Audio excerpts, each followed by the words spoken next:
welcome everybody to the Breachers NA VRML preseason third place matchup. My name's Nightfire with two E's. I'm joined by my co-casters Heritage and Jonesy. How are we feeling this afternoon, Heritage? It has been so far an engaging day of games.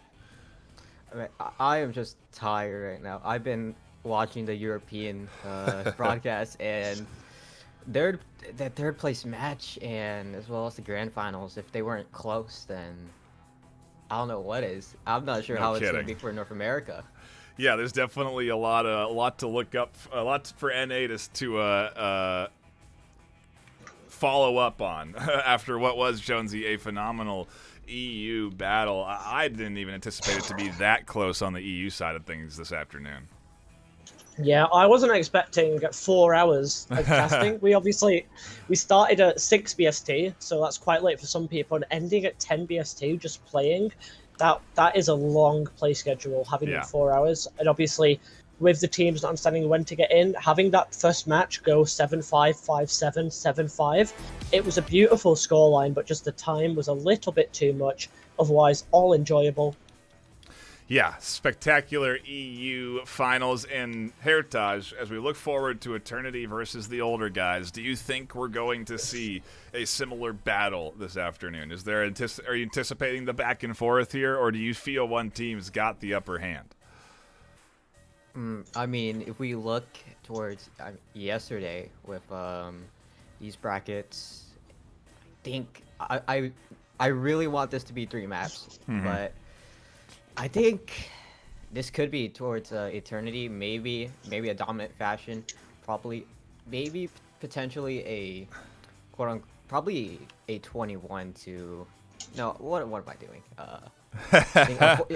You don't probably a predict 14 to 4. Well, think about it, okay? Mull it over. We don't need the predictions just yet. We're still waiting for players to get into lobby, and we're going to get ready for that first round. I'll give you some time to mull it over. But we're looking at the stats, and you can see Eternity, 6 games on the NA season so far, undefeated until they came into the semifinals, where they lost their first game, and now they're battling for third place. The older guys, third place. This kind of feels like the EU third place matchup, Jonesy, where we have the number 1 and number 3 seed in the preseason battling it out.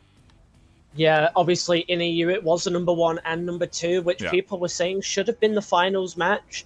Honestly, they've all played well to say they drew it out like that. Honestly, if that was the finals match, I would have liked that still, no matter what.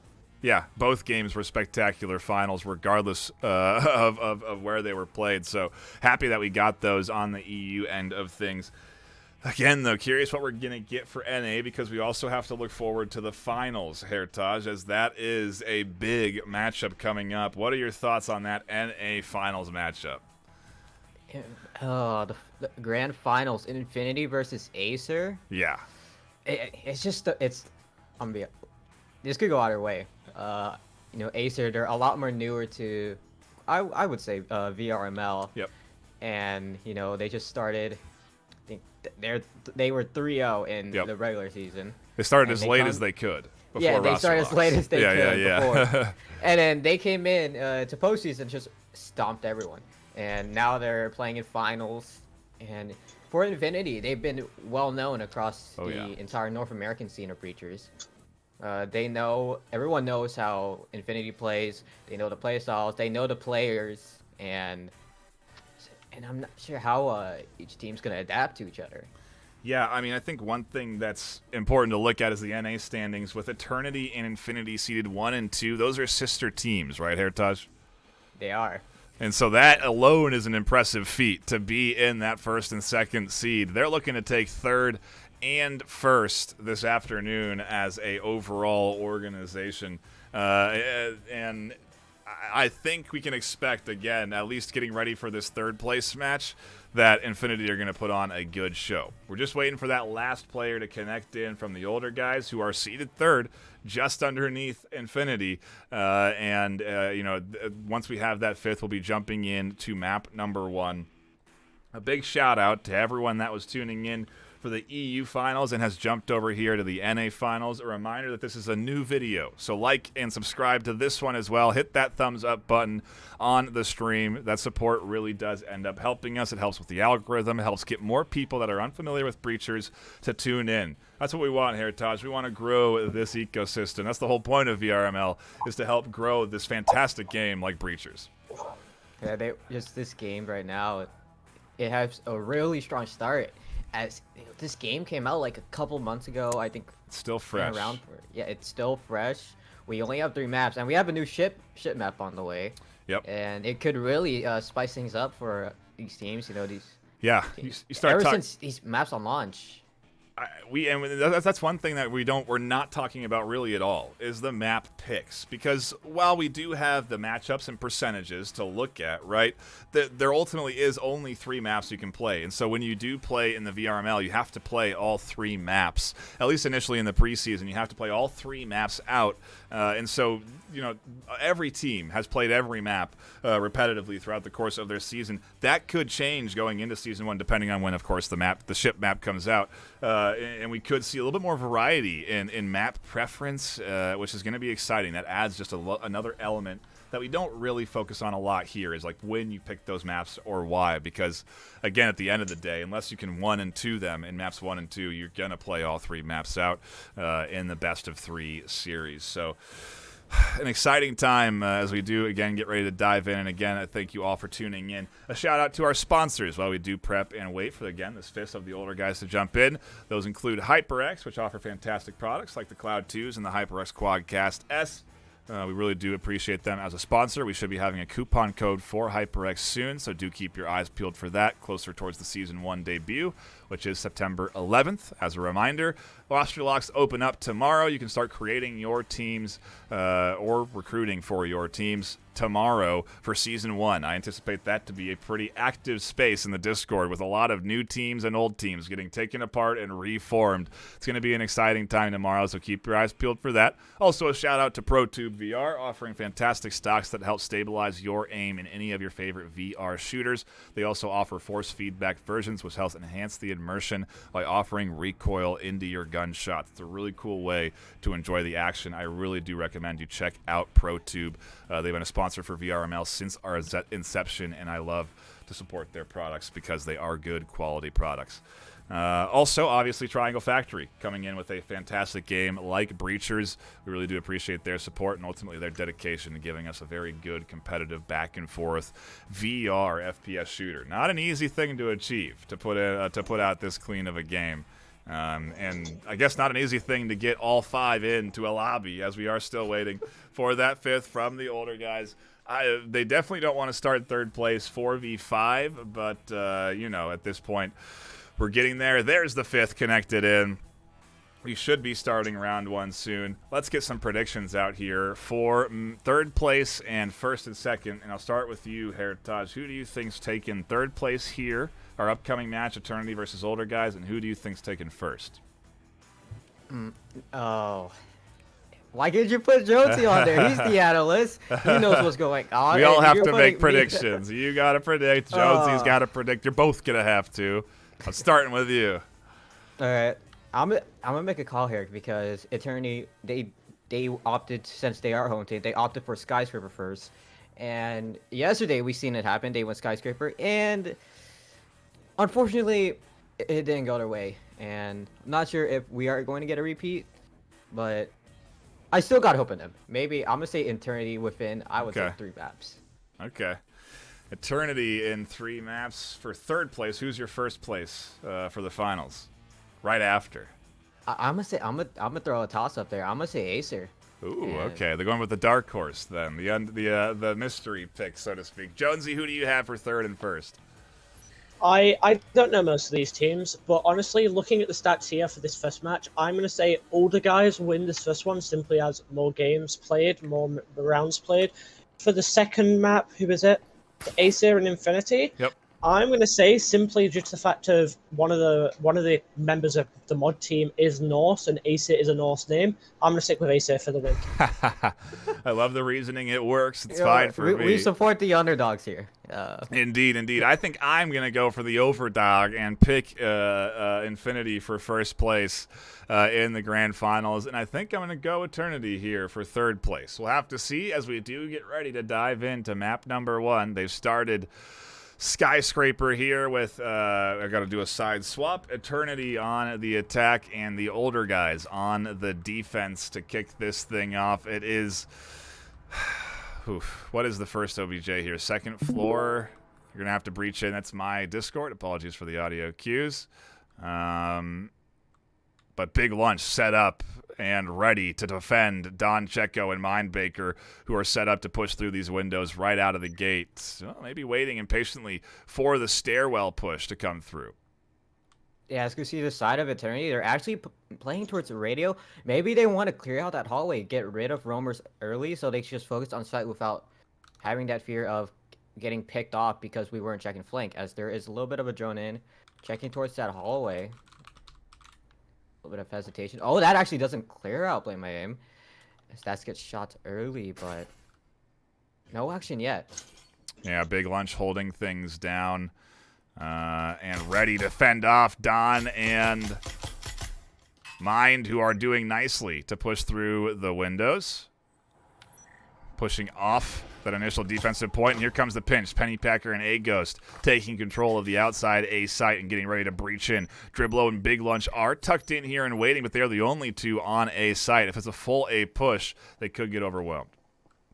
Yeah, and there's no call of anyone coming towards rotate, as actually Solo's going to be playing around connector, but there's too much noise towards the side of Eternity, as now I think the team should start to rotate as they're ready. You see, they have flashbangs ready as they're going to go. Nades toss, flashes as well. Unfortunately, Flash doesn't get anything. Proof able to take out Blame My Aim. Solo and Dribble able to get 2 picks in a row without Pennypacker able to get that trade, but gets traded himself as that EMP is back on the ground. Checo's going to go for the plant. It's 3v2. Faded's going to rush. Able to take out Checo down to a 1v3 as Proof is on the other side. Bit of a disconnect on Proof there, as they weren't quite lined up with the rest of the team, maybe watching for a flank and holding the back end of this push. Ultimately, it is 2 very low HP'd older guys players, and Proof, with only 23 HP themselves, trying to push in towards A site. EMP is down, and so they're going to have a lot to do ahead of them as they make their way in through the open doorway, in through, and find Driblo, but Big Lunch and Faded pinch onto the last attacker for Eternity, and the older guys start things off with round 1 on the defense, but I don't know, Jonesy, Skyscraper, like we've been saying, favors itself towards the defense. Yeah, this map being a bigger map, you can watch. So, like, if you're watching one of the stairs, I can't remember which one it is, don't know the names. You can watch it from 3 different spots. While as you're going down, you can only really watch 1 or 2 of those spots, meaning that you have a huge advantage. Seeing there, we see this defensive advantage as the older guys are holding that. We do see Eternity trying to get onto site through that, throwing the flash and the grenade, damaging with the grenade, but the flash sadly hitting a wall and getting stuck means that we see an easy win for the older guys as they take them out 1 by 1. An easy win indeed, and we look at the overall score, the overall KDs of that first round. We do see a couple of kills from Big Lunch coming through. Oops, it looks like our stats are a little bit messed up there, so we'll just give you the raw stats when the round starts. But we are seeing Proof and Big Lunch as the 2 standout shooters there, respectively, for the older guys, and Eternity starting off with 2 kills apiece. That does mean they could invest into rifles. Look at the older guys. Yeah, they went. I think it's a kind of a big surprise. They went Vezins for. They have 3 Vezins, and it's a big risk because, yeah, you could extend your lead here. But if it just doesn't work well, because from what it looks like, Eternity, they're going to be playing towards that upper level, maybe off for something like Hatch. And if your rifles just aren't ready, then it could just damage your economy, and it could damage your economy and be better for theirs. As you see Eternity make their way towards Hatch, as they're able to get 1, as now pretty sure the players, older guys, are going to have to call it, but no one's actually holding B. No, no one is holding B, and there's a nice push out from Dribblo, shutting down the push in through the window, getting aggressive and Proof, waiting for any extra aggression to come in. Rotates back around, Mindbaker goes down, trying to push through the stairs, and it's a beautiful kickoff, a big investment that's paying off with the 2 rifles coming in with kills apiece and a 3v5 advantage. I know the older guys' hands on defense. They're looking to run away with this momentum. I do apologize for the score line up top being from the old one. I thought we had fixed that. We'll go ahead and get that sorted in a moment. There it is. Map 1, if you're just tuning in, with the older guys up 1-0. We're not on map 3 by any means. We are just starting with 3rd place on the NA side. Yeah, and just older guys, they're playing pretty strong right now. You know, that I think that risk actually paid off. High risk, high reward, as now Eternity have to play a lot more cautious. They're down by 2 players. They haven't even made their way towards any of the outer sites, as Solo's hanging around the hallway. I'm pretty sure Ghost spotted him. But it's just Spectrals. Not much you could really do towards this round. Yeah, if they push out too far, Solo does have a nice either back of the head or, again, just that Spectral competition. They actually catch Penny trying to rotate, and as the pickup comes in, Solo scoops up another kill, make it 3. They'll shut down the entry into the outside, find the triple, vault outside for any additional utility, and make it a big 2-0 start for the older guys. Jonesy, this is a powerful opening on map 1 on the defensive side. Yeah, obviously, now that they've got those 2 rounds, we may be forced into a quick save after this round for the side of Eternity, simply as the money is already a bit thin, and if they lose this round, that'll be a 3-0 to the side of older guys, and your economy gets wrecked. As we see Solo there at the end of that round, getting that triple kill back to back to back, it looks beautiful. These flicks from the window to the door, it's honestly, I will say, some of these shots are better than some of the EU ones we see. Well, we're certainly starting off. You're European yourself. You're throwing shade at your own region. No. Yeah, I do it a lot.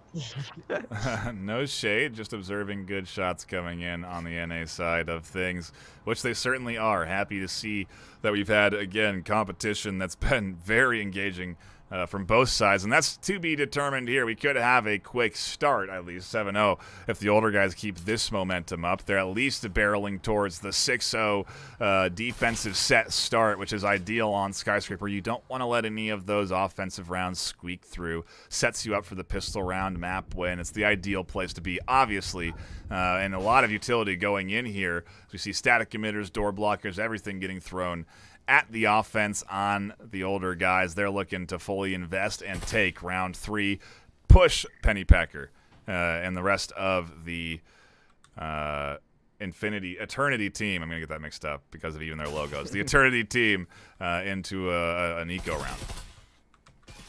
As the economy for older guys are actually pretty strong compared to Eternity, where they're just throwing everything into this round. We see so much utility being bought and fully kitted Vezins, as I think they just only wanna 4 of them focus on too. Yeah, 4. It's also devastating, I think. So I think Penny Parker was their utility guy, as there's being shots exchanged. Oh, Biglets! Oh my goodness, Proof and Penny Parker are so low right now. They're down to 10 HP, and they don't have any healing syringe. They have a trip mine to worry about, which Pennypacker was trying to disable but can't. And as they open the wall, Proof has a slice of HP. It's up to A Ghost and Mindbaker over the top to do some damage. And with Immolation Nade and another frag coming in, A Ghost has to drop off of their initial line. Mindbaker, Proof, everyone just trying to scoop up some kills to open up A site, but A defense is tucked in and strong. They are fully tucked in. They're not wanting to move. They want to let Eternity make that simple mistake of getting aggressive. And the defense it's just going to be hard for Eternity because there is that static field emitter as well as that triple wire hanging around that door. So this push is going to be hard to do. You only have incendiary grenades and a frag to work with. And it's that risk of either clear the players or clear that utility, as Air is going to do it. Oh my gosh. They do end up nading themselves in the attempt to defuse the static emitter. So it does work, but at the cost of their life. I don't know that that was worth it. 3v5 now Oh, as the push comes in. Grimlow shuts down the initial breakthrough. Can they find more? No, they can't. Don is here. Faded scoops up the 1-2 with iBlame on the back end, and it's going to be the older guys locking in the big buy round 3-0, Jonesy. They're going in strong, 4-0 into an eco round, forced onto Eternity. Actually, Eternity has enough money to buy here for at least one rifle. Do they go for that hero play? I doubt they will, but I don't know about your NA team, because your NA team buys second round, which is something we don't see in the EU at all. Second round, you keep your pistols and you just pray that they don't buy an SMG. Obviously, if they do buy now, then it might give them a bit of a push, but we do see pistols coming out simply as they're cheap, affordable, and you will save money in the future. Yeah, it's going to be an eco round from the Eternity side, and is this... I mean, I don't... It's the defensive set here, Taj, so it's going to be a little too early to tell, all right? But once we swap sides, we'll get a better indicator. This is certainly a powerful opening, at the very least, for the older guys. Yeah, they're actually starting to pull away. Usually, I think there's, I would say, quote-unquote, curse. If, you know, if Eternity are going to opt for one round and Revolters get 5, then it's, and maybe... There's, I would say, a little bit of a curse, because if you get 5 rounds and the other team has 1, then you're definitely gonna lose the Skyscraper. But yeah, Skyscraper is very Revolter sided. Maybe older guys could steal a 6-0 before we head into second half. As from what it looks like, Eternity are playing Courtyard actually. A risky spot to play because you can get pinched from any of the various windows that look in to that courtyard, but they made their way over to B site now. We'll get rid of the door blocker here. The drone work coming in to make sure no one's pushing, and the nade there almost catches them. Finally, the door blocker goes down, but they'll next have to go up against Faded, who's patiently waiting, Vezin in hand. iBlame wallbangs Don Checo, which is a nice guesswork there, and still the long hallway held. Nobody going to challenge this long hallway that they've opened up. What is the play from Eternity? One rifle in hand. They went for the hero play. They're going to have to go for it. Yeah, they're going to go for hero plays, but able to take down Proof. Able to get Ghost before it gets traded out by a nade. Is Faded outside of that hallway. Able to take out Penny Parker. As down to a 1v4 and unable to get one pick. As it's 4-0 for this map. I blame my aim. Did go down, but that was it. I think that was early in the round. Older guys, huge 4-0 sweep there, and now Eternity can buy. Is it enough, Jonesy? I mean, they can't even full buy. Penny can't even pick up a rifle. They have to invest in adding attachments to the rest of their team. Yeah, so you see this, as soon as a team starts winning round after round after round, it's kind of disappointing, the outcome. You can't afford anything, but we see them still trying. So we do have 4 rifles, just Penny obviously buying them upgrades. Maybe, well no, they can't really even afford an SMG, just simply due to that low eco of buying on a down round. Yeah, it is tough. You know, in some games, you get extra cash for getting kills on certain guns. So if, in this case, you were to use a pistol and kill somebody using a rifle, you get a little extra cash. That is not the case in this game. Every kill is of equal value, so you don't really get a chance to come back big if you do eco and win your eco rounds. You obviously, if you do win your eco rounds, are going to regain some control, but it depends on how many you have alive, how many rifles you're able to carry through, and they are going to fully invest here from Eternity. If they don't lock this in, it's very likely could be 6-0 for the older guys here, Taj. Yeah, we could be facing maybe a 6. No! Oh, it just ended up a little bit short, but it does the damage enough. Faded able to take out Mindbaker, Ghost able to take out Solo. They're just trying to retrieve that AMP. Proof able to take out Faded outside of that hallway, but the calls there, I think older guys, they're going to be anchoring towards their positions. They know that Eternity's on that other side of the hallway, and very aggressive older guys play there that may end up backfiring as they find themselves disadvantaged 4v3. Now they've given an extra rifle into the hands of Pennypacker, although they did technically have 4 and lost 1. Either way, it is a fully equipped Eternity team that's pushing into the older guys on B side, it seems, which Big Lunch is the only one holding down now in the bathroom.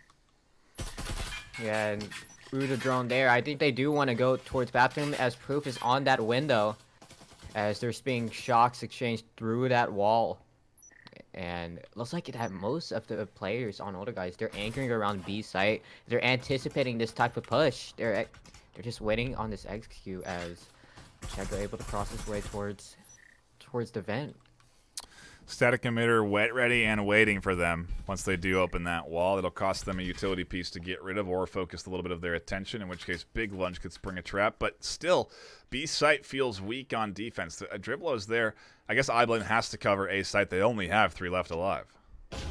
Yeah, they only have 3, and they're just having 1 anchor off of A site. Right. They have to be, I think they're a little bit more wary off of that window because pinches do happen a lot, especially on this bomb site, as the bathroom wall finally gets shut down, as well as hallway. So both walls are open. That call's going to be made. I think Flame has to rotate. Dribble able to find Checo as down to a fully even 3v3 as there's 45 seconds left to be honest. Dribble takes some shots and Ruff.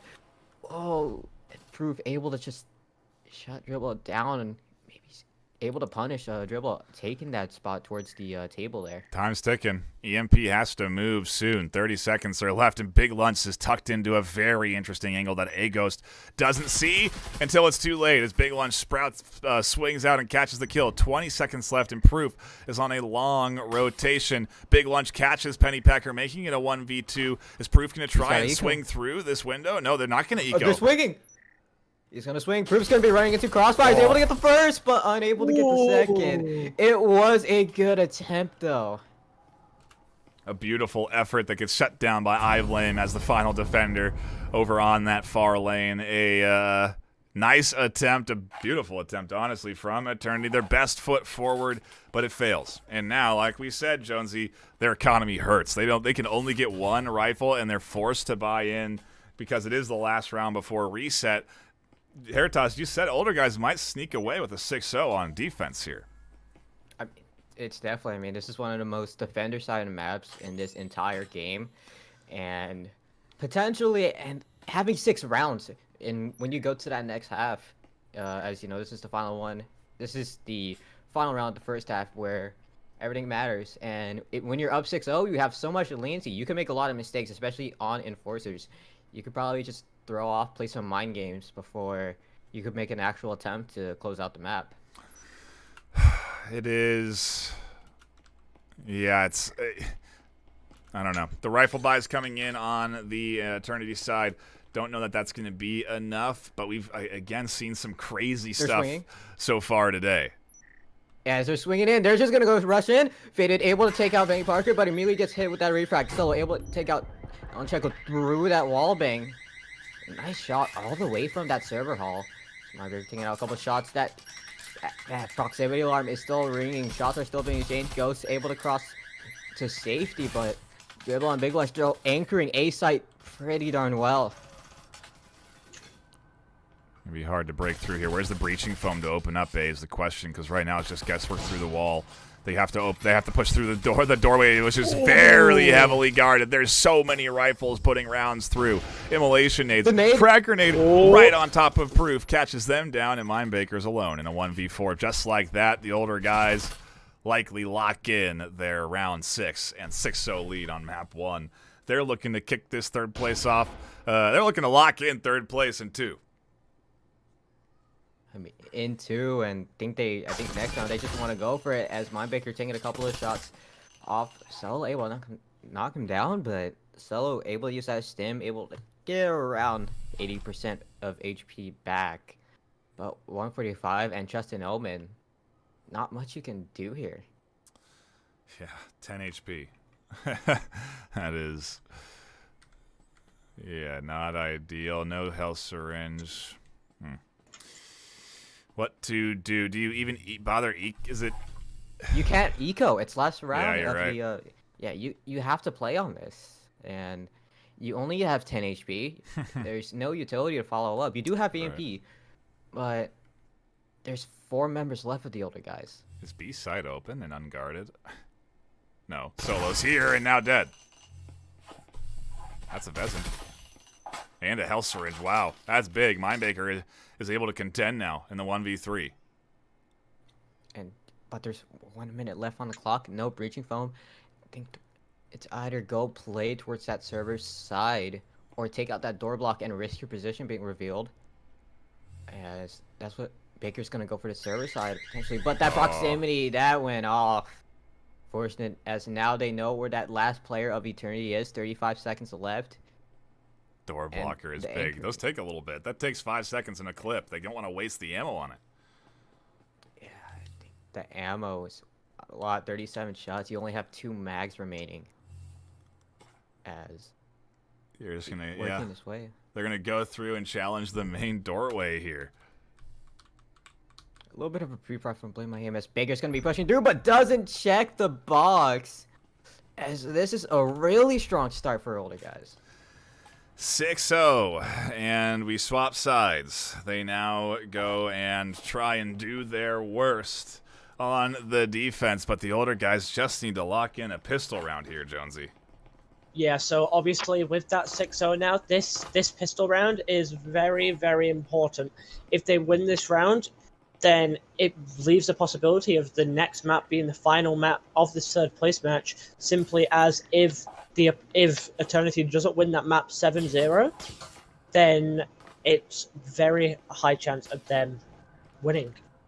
Yeah, it is all down to this pistol set. 7-0 map 1 would be perfect, but hey, who at this point I don't trust a 7-0 in determining the rest of the series. We've seen that go the wrong way already in the EU finals.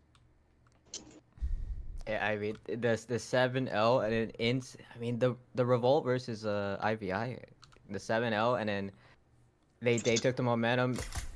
IVI took that seriously, and they were able to come back, and we could see this maybe happen towards the NA side, but we really can't expect anything between 2 regions that have different play styles, do we?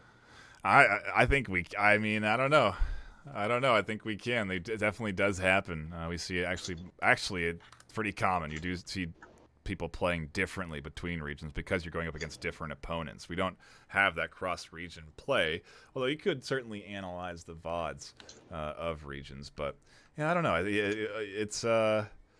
It's the postseason, really, which is the key thing to consider, and anything can happen in the postseason. That's the beauty of it. You see teams that are sometimes almost brand new, clutching up and performing well, like IVI, and now Eternity are on the back foot as the older guys open up some windows and get ready to push in, with really just Pennypacker holding these windows. A-Ghost is watching the other doorway, so they've got the 1-2 in terms of defending the initial outside A site. Yeah, they just want to take out Lounge as quick. Pennypacker able to take out Dribble, but he gets refrag. Ghost able to take out Big Lunch. It's down to a 3v2. It's down to a 3v1 with Proof, and Ghost able to take out a pick. Oh my. As Proof able to get that second there, as there's maybe a little bit of life for Eternity. I mean, that was a powerful pistol set. With 3 left alive, they very well could be buying into 3 rifles, maybe even more on this defensive round, which why wouldn't you, Jonesy?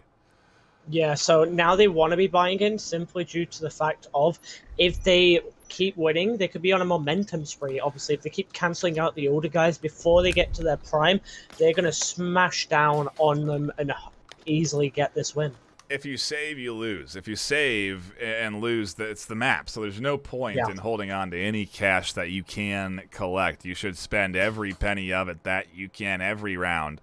Although ultimately you also don't want it does maybe hurt how good you can go into round 3 if you do end up sort of half winning here, meaning that you lose maybe 2 or 3 of your players and only are able to carry 2 rifles through to the next round. That could be bad. It could mean that the older guys have an opportunity. So it's such a tough risk-reward balance that they find themselves in. Ultimately, Eternity go for the big risk, big reward with 4 rifle invested into this defensive set.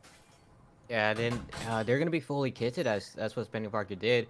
As every single player of Eternity, they bought Vezins, and they had Pennypacker just buy the attachments as well. So they just want every single lead possible, as there's kind of a movement towards bathrooms, as that's what that could probably be the play. And maybe they want to push towards B, because Blame My Aim is towards the B window, as no one's just defending B.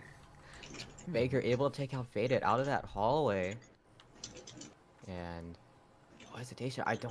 know what's going on. Yeah, it's a delayed push for Shoulder. Guys are trying to catch Eternity getting aggressive on defense, I think, is what it looks like, as Baker does toss a nade there, tries to catch Solo. A Ghost putting rounds through their wall out the window over towards Solo as well. It's good coordination from the Eternity squad, and maybe they recognize that as they get to this defensive set, they can push it to 6-6 if they can take the 6-round defensive play here. They're going to carry all of these rifles through if they just find I Blame My Aim and Big Lunch, who are going to rotate around to the outside of A. Yeah, and then they just got to keep the players alive. Pennypacker obviously can, you know, take the first tank because he has a Spectral and nothing to lose, but just try to keep at least a minimum of 3 players alive. Try not to do too much damage. That Flash being able to come in, able to take out Flash and Proof, but nope. Pennypacker with the Spectral alone, taking both of them out as Eternity.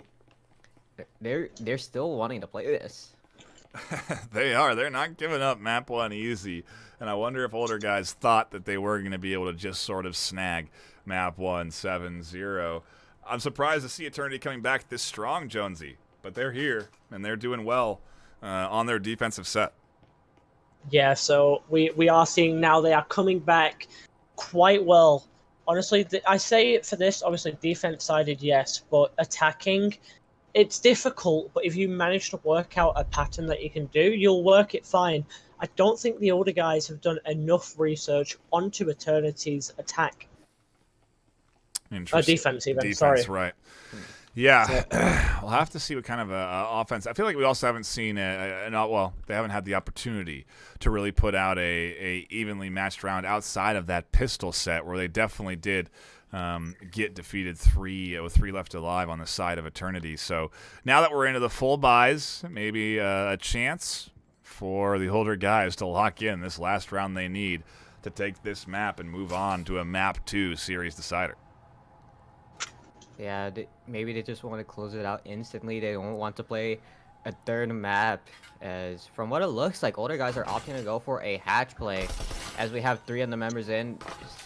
Coordination, as that's what they're gonna do. Big Lunch is gonna set up the breaching foam for what? For the B side. Nade tossed, trying to maybe clearing out that static field, as the other hatch is gonna open up for A, and we see a fully even split, as 3 of the members are in lounge, but the side of older guys, they maybe want to do this B execute. You do have Dribblo through the window, looking for Mindbaker specifically, who catches out the drone and drops back. There's a lot of defense set up to shut down entry into the outer levels of this objective space. There's not a lot set up to defend from a drop down. I'm not sure hatch. they realize Pennypacker's there. Yeah, I don't think they do either. Ooh. Pennypacker able to get down, drops down, regroup his team, as EMP down. That's gonna buy a little bit of time, as they still think he's up there. Unaware that they dropped back down the hatch, tucked back into defense, and just did a little bit of damage to the offensive setup here. Still, though, you wait too long, and that's the consequence. If you don't dive in when you have that setup coming in, when you maybe have the team panicking on their coordination, you can end up faltering, and you know, a big flank or rotation like that can definitely pay off. Right now, where is the 5th? Because I'm seeing 2 on objective. Oh, there it is, Penny, way on the other side, potentially setting up for another rotation up to the top floor. Yeah, but I'm not sure if playing slow is that right call, as Dribblo is able to take out Checo. I think that was from the A hatch. The hatchet, yep. Yeah, as maybe they're just gonna go down and they may drop into B, as that's what they're gonna do. Dribblo and Cello are dropping in, but they're immediately gonna get shut down. Fitted has to play, so 1-on-2 on that side, able to take out Proof. But Pennypacker's lurking, able to get Blame My Aim, but it's all down to Fitted in a 1v2. Pennypacker's gonna swing and fall down to a 1v1. Hail Syringe is available for Faded. He's gonna set up for that breaching foam there. Maybe buy enough time, as all down to the gun skill, but we are still playing. Wow. It is Eternity locking in the big full buy round with a headshot to finish the 1v1. Keep themselves alive here, Jonesy. This one hurts for the older guys because they again have to save. You can't full buy in as a squad going. We do have a next hero one. buy though. Yeah, I see that coming in. We do obviously have Faded buying that Vezin just to try and give them the boost, but yeah, losing those 3 rounds in a row, it's a big hit on your ego. Having have won the first 6 there, and then now it's flipped, it's nothing they can really do unless they get like a few picks, get a few Vezins, and then it's like a 5v2. Then they'll have a heavy advantage and most likely win. But it's all just a wait. Whew. What a series we are in for here. Another third place matchup delivering to us in terms of a good, solid back and forth. NA coming in strong. And again, a shout out to everyone tuning in and enjoying this third place match. A reminder that we do have the NA finals right after this, which is going to be another exciting matchup. Acer versus Infinity. You're not going to want to miss that one. But for now, stick around. This is the best of 3. This is only map 1. And we are in to round 10 with the older guys trying to put something together. Faded, trying to find some kills with the only rifle that they bought into.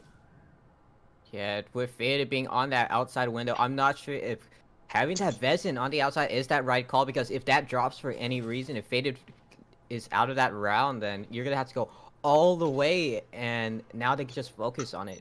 As that outside is the loudest, I think the loudest portion or the loudest section of the entire map, as the side of older guys, they're going to be making their way as that pinch might actually happen towards A site. Big Lunch trying to throw in a flashbang, able to flash one as another one happens, flashing proof for even longer. Definitely mauling right now. Looking for something through the window, but can't quite catch anybody as Mindbaker stays tucked in. A Ghost almost catches Faded, who's thinking about swinging through there as Pennypacker finds Big Lunch solo. Finds Mindbaker. It's 1-for-1. We still are 4-4 with the eco round from the older guys not going terribly. They win this. It's the series into the map into their hand. And, well, is there another rifle to be scooped up is the question off of that last kill on Mindbaker. Definitely not, as Ghost and Proof are hard anchoring right now. But I hope they are more aware that Penny Parker is on that lurk. And if they just isolate that flank, they're just able to get one more Vezin for free. As actually, Faded's going to be pushing in. Shut down instantly. Ghost able to take out Solo. Another flashbang. Unfortunately, hitting that desk. Proof getting that second. And it's just the duo of Ghost and Proof just shutting. But the older guy's down. They can't get this last round. The hero buy doesn't work, but they knew that because of how the economy was managed that they would also need Faded to buy attachments. So it's all about how they're balancing things now. Because when they go into this next round, we see 4 rifles and Faded, who just had that rifle buy last round, now the one providing attachments to the rest of the team. It's an interesting economy management, Jonesy. Yeah, honestly, the economy in this game is the biggest thing. If you lose a round and you full bot and you've got low credits, there's not much you can do to recuperate. We are seeing that both teams, well, mainly the older guys, managing quite well to try and go for a fight. It's just when you run into these duos or these trios that are playing together really well, there is not much you can do. Mm-hmm. Yeah, it's well, that's the test, right? That's why we're here, to see if and who is the most coordinated team. If that coordinated team can lock in the third place position here. NA finals for our first place decider are after this. So you just got to wait around for that to come. And again, that is Infinity versus Acer. Round 11, though. We're almost done with map 1.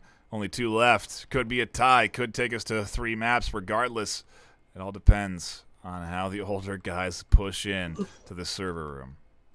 Yeah, and then there has been such an early exchange already. Dribblo already down to 6 HP, and I think Solo's actually by Red Room, so no stim available, as there is so much potential for a frag grenade to just be thrown. Red Room open, and it's just a matter of time if they do want to go for this vault, as that's what Eternity may do. They may go for something like hit server room, maybe just by time, as older guys, they're more wary of what's going to happen. They know about the nade tactics, where if they go too far and there's a frag grenade toss. That's it for their run. And there's just shots being exchanged right now. Pre-fire is coming in from the side of Eternity. That's a flash being tossed. As look how hesitant Oleg is playing right now. Oof, big kill from Solo. It opens up the opportunity for iBlame to come flying in and find the kill. A 5v3 now, as one goes down through a wall bang behind Baker, doing a great job to apply the pressure there, making it hard to set up the foam, making it hard to open up completely here. With door blocker and static emitter, it's still going to be a challenge, and Mindbaker on the corner pops out to spring a trap, catches one. A Ghost on the oversight, catches another, and this is Eternity holding on to the defensive set. And this is one of the harder sites to retake if the EMP were to be planted. But they're just able to hold down server for such a long time, as Ghost is able to take out Dribble, and it's all down to Solo into a 1v3. This looks so winnable. They were able to take down 2 players of Eternity, but now, Eternity, they were just able to fight back. What a battle from Eternity. The older guys aren't going to be able to buy in at all into this last round. This is Eternity pushing for a 6-6 map 3 decider for 3rd place. And it's just and the proximity alarm going off. They know where that last player is. They just want to take that Vezin away from the hands of Solo. They don't want to give him just a single advantage, and they still want to extend this tie. Yeah, I was going to say, what do you do if you're Solo? Do you save right now? I suppose that's the call, because you're technically going to go in. I don't know. Is a 1v3 better than 2 rifles v5? You know, like, what is the balance on the economy? I don't know. But it looks like we're in for a long day of NA at this rate, with the option of the 6-6 coming ever closer, and Eternity looking to lock in their defensive set. 6-0 themselves. Round 11 locked in as time ticks down. Solo will survive with a rifle in hand and a health syringe, so not bad. But the force buy for older guys is not going to look good. Yeah. So we see now they're gonna have to force buy for this final round, because if Eternity wins this, we are going to see a tie for this first map, which is never fun, and it will force that 3rd map. But if the older guys win, and then they win the 2nd map, then we are going to see quite a good game. Yeah, at least from the older guys. Obviously, Eternity want to push this one into that 3rd map and take it there, with 2 coming up here. Hideout and Factory are left on the table, and it kind of feels like maybe they get Skyscraper out of the way at this point for both of these teams. Resetting into Hideout and Factory, I do wonder how that's going to work, Hertage, for the likes of the Eternity squad. Do you feel that that's going to be a better space for them on Hideout and Factory, or as older guys? I mean, what's going to happen here on these? Is the map change going to be what's really needed for either one of these teams? I'm not sure if the map change. I think they should just focus more on this round right now, but if we want to look ahead, I don't think that Eternity will be the best on something like potentially as Petty Parker is in a bad situation right now, unable to get one, but I don't know how Petty Parker is living. Goes able to take out Solo, but Big Lunch able to get 2 with that RCP. That's Vezin's and guns on the ground. But that EMP is down, as that's going to buy a little bit of time to allow Eternity to regroup. Yeah, they could retake the outside of A here if they wanted to, but it doesn't seem to be the preferred choice. And we are seeing iBlame grab a rifle, a Marui versus the RCP. And ultimately, older guys are looking good. The reset paying big, because now they're 3 rifles v3 rifles instead of a 1v3, which is what they would have gone into without that save of the rifle. That was a big fight at the window that I think goes in favor of the older guys. Not sure about that, even though Penny Packer bought so much time. I'm not sure how he lived for that long. It's like right on the edge, but older guys, they're gonna have to play something else. They can't do that same strat again, as there's gonna be a lot more reinforcements for each side of Eternity, as that's what older guys are gonna do. They're gonna go towards that other hallway. They're gonna be trying to push something around, like maybe potentially hit something like green screen, and gonna execute. But that door blocker and proximity alarm is gonna ring, as that's gonna reveal the location of older guys. Faded. through the door blocker. Talk about timing as that immediately falls and just doesn't allow Mindbaker to react. Right as the door blocker falls, they go through the wall, which is crazy. The wall bang coming in. There's the audio transmitter giving away that this push is indeed coming B-side, but it's 3v2.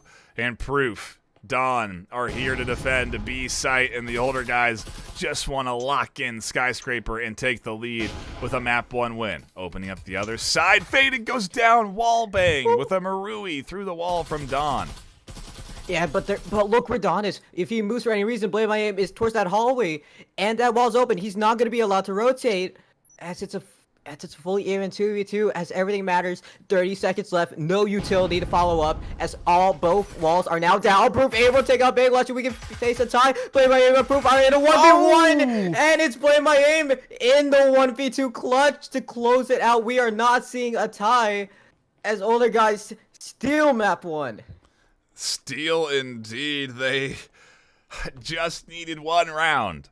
At the end of the day, Jonesy, they just needed 1 round, and they got it. The older guys take map 1 in this quest for 3rd place. Yeah, that map 1 win now should hopefully give them a boost into this second map. Obviously, both teams were excited to get into this with that little bit of delay, but they both played beautiful. That was a fine 3rd place starter here, Taj. If we're to look forward again, do we? What's the chances? Eternity. We look at the match history.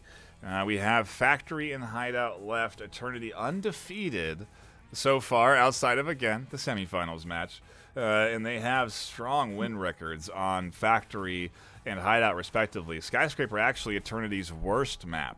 And so I do wonder if that's going to be enough. I think they wanted to get rid of Skyscraper out of the way, right, so they could just focus more on their most preferred maps.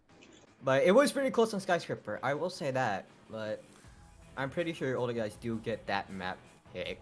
So maybe they could throw in a counter like Factory or Hideout, which we compared it to yesterday, where Eternity looked like they were a bit lost on Hideout.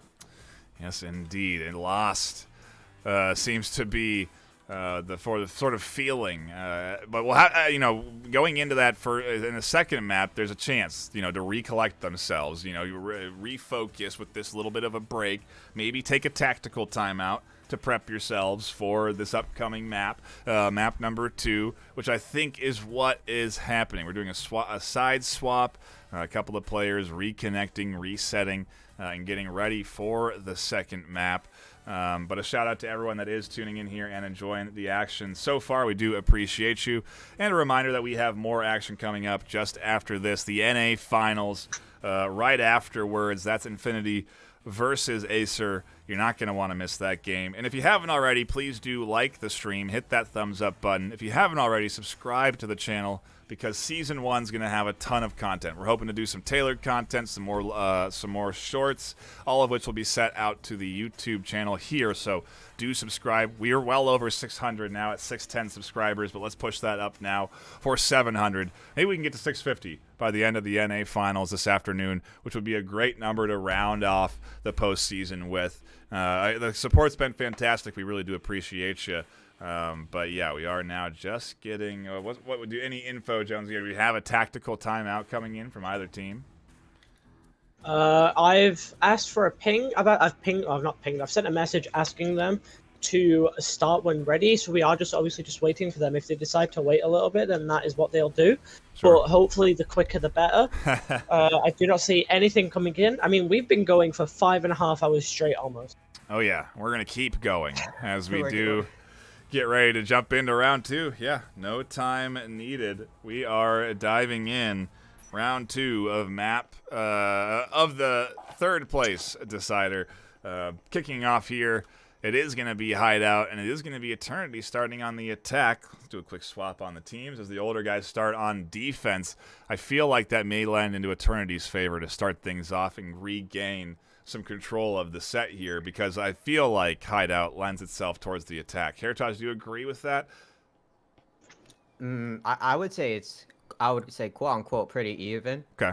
Yes, I think I would personally say that the most attacker-sided map would be Factory, as Hideout has some very weird bomb sites. I think as we start with the ground level, as you know, this is I would say arguably one of the more even bomb sites, but it's that post plant that this side of all the guys have to worry about. If they give up, particularly B site, because if they lose B site for any reason, that hatch is available, and the EMP could be planted towards that, and it would just be difficult to retake. Garage is where we kick things off here for what seems to be the preferred push of most teams, especially.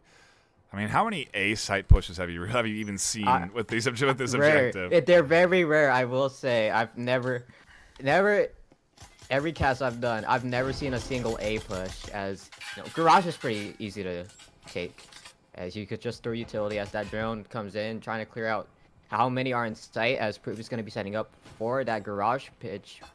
As Nade there trying to buy some time, maybe potentially clear out Laundry, or where they just fumble it. As now Nade gets cleared, but no one's hanging around. No, they're not waiting around to get caught out, and it is Foam set up on the B side, so another B push coming in. No A side rotation whatsoever, and ultimately not a lot of A side coverage. There may be an opportunity for iBlame to spring a trap, rotate in from the side. For now, though, we'll keep the focus here on the Garage. They've opened up B site, and it's long-range shots from Ghost trying to connect and maybe even anticipate Big Lunch popping up and springing their trap. Flank. As now they're just able to take over B site, as Dribble tries to rush in, and it is just a clean sweep for Eternity as they get the first round win, get that plant, give them that extra money bonus, and no deaths from them. Why do we not see that I feel like I don't see that hatch coordinated with the push on B site very often, Jonesy. That was very nicely done by the Eternity side. Yeah, so we don't see coordinated pushes much. We just see like one after another. But like you said, we never see that 8-site push. What we do on EU, just nowhere near as much as that B push. Yeah, the B very clearly the easier one to take. Heritage, they lock it in solidly there. Eternity off to the races with a very clean offensive round. I don't know about the rifle investment on the offense, though, going into this next round. I mean, if they do want to go for... Oh, they have 2 rifles this time. Now, I think I know what strat's going to happen. So, with Penny Parker, the reason... I think we may have a Marui. The reason why is they may go for a play like A, as that's what Eternity are opting to set up for. Right. We could see 2 players towards balcony. And essentially, and I'd like to say this, A, you could shoot from that roof, and it will... And it perfectly works. You could shoot... Basically, just shoot on top of the roof straight into a site. And it's very powerful, as they're going to be clearing out balcony. They know that no one's going to be anchoring, as Proof is being able to make some progress now. As they may want to do this quick, actually. A is wide open. I mean, if you're counting the player that's hiding inside of the shower, the drone gets spotted as the A wall drops. Nade trying to clear out that little corner towards that toilet. As no movement yet. There's no proper reinforcement. Flashbang unfortunately hitting his own teammate. As we can see there, look. That as there's just from that roof just clearing out a couple of corners. Yeah, you're talking about it shooting down into the B site. The ace just around from swinging onto Driblo, and several defenders tucked into A site. Where's the EMP? Finally, it's thrown over to the ace, and they're going to be able to plant this down with very little contention. Marui over the top, suppressing and preventing any sort of cross out, and the EMP plant is down with iBlame dead at the bottom of the stairs. And now it's just a full-on retake. Be there as Baker able to take out Faded. Off of actually trying to rotate. Big Lunch pushing, getting aggressive as 3 of the members of Eternity are towards that window side. Be rushing towards Balk. Solo tries to peek out. He gets punished for that. It's all down to Dribble in an impossible 1v4 to clutch. Oh, top spell. I mean, they don't know where he's at. Dribble is just camping inside of that corner. I think he just wants to play for picks. They don't realize it as Baker's gonna swing and actually dies. Dribble gets 2, but unfortunately gets shut down by Proof. Oh, goodbye, Vezin. As that could have. Oh, it's best case. Best case for Eternity there, honestly, that they hold on to their 2 rifle investments. They don't end up losing. If they had lost one more, I think it honestly could have been a little bit of a favor for the older guys going into this 3rd round. But with that round win and both rifles getting carried on to the next one, Eternity are set up really nicely, Jonesy. Yeah, so we are seeing this flip from that first map where it was a 6-0 against Eternity. Yep. Now we see the 6-0 maybe coming in the side of Eternity. It is already 2-0, and then that is working out for us. Yeah, this strong attack is looking. I mean, this attack is looking very strong here. Toz Eternity. It almost just feels like that map wasn't their map on offense, in particular on Skyscraper. You know, here this offense looks very clean and coordinated. Yeah, it's been pretty coordinated as well. It's like they just have that player on top shooting down, just maybe clearing out the common spots inside of that bathroom. As we do get a basement slash gym bomb site. Maybe they may do a hash play actually, but Solo is just camping in that corner. Proof is close as that drone's gonna buy time. Solo barely does not get away. Actually, he's shot down around piano. As they're gonna set up for hatch, they're gonna opt to go for storage. As that's what Ace is at right now. As the hatch goes down, drone trying to buy some time, able to spot Blame My Aim. As now it's gonna be a push the situation. Blame My Aim is fully stuck. As down to a 3v5 in favor of Eternity. Very nice coordination from the 2 of them, with Ace springing the trap through the door to catch that kill off of the pings of the drone. Everything coming together for the coordination there, and Eternity looking just so confident on this map. The way they're working together. There's that wallbang you're talking about. Almost catches Driblo as those rounds coming so close to them tucked in. Yeah, they're very creative, which is finding these type of strats. Is that hatch there? That's going to call it off the rotate. They're unable to push the boilers. They're going to guarantee at least having one player covering it, as Durbo is going to be stuck alone on site. EMP is still in the favor of Ace. They could probably go for this wall play, but they're going to have to coordinate this push as well. As smoke is up, plant is going to maybe happen as it's going to go active. Baker able to take out Driblo, but without the fall of their own teammate. Down to a 2v4. EMP planted, and that is actually towards the wall. I don't think it's not. This isn't in their favor, actually. Yeah, it's looking like Eternity might be able to do some serious damage here. I don't know. Yeah, it's I would say save at this point. Try and save if you're faded. Hold on to that rifle, which seems to be what they're doing as they rotate away from A and B. Big Lunch is actually lurking. A little bit of a fight, getting in a little bit of a fight with Ghost. English able to take out Ghost as well, like able to get a free Vezin, but I'm thinking the same thing, Nightfire. Just save that gun. Save the Vezin now too. Too late to retake the EMP, especially at this stage. So it is going to be an eco round from the older guys as they try and, well, they need those rifles because they did fully invest into that round 3. They'll have no cash for round 4, so it's really just going to be those 2 rifles into their hands. Maybe Driblo can buy a 3rd. Yeah, so we are seeing a bit of an eco force having to come out now. It's quite risky when you're losing multiple pounds in a row and you're buying heavily. We see it now, though. We only have 3 rifles for the side of older guys, and it is currently 0-3, and it's going to be hard to come back from this. Indeed, it is. Maybe we see another push for 6-6 at this rate, with the offensive preference definitely going, or the preference towards the offense on this map, but we're not there yet. At the very least, it's looking like a 4-0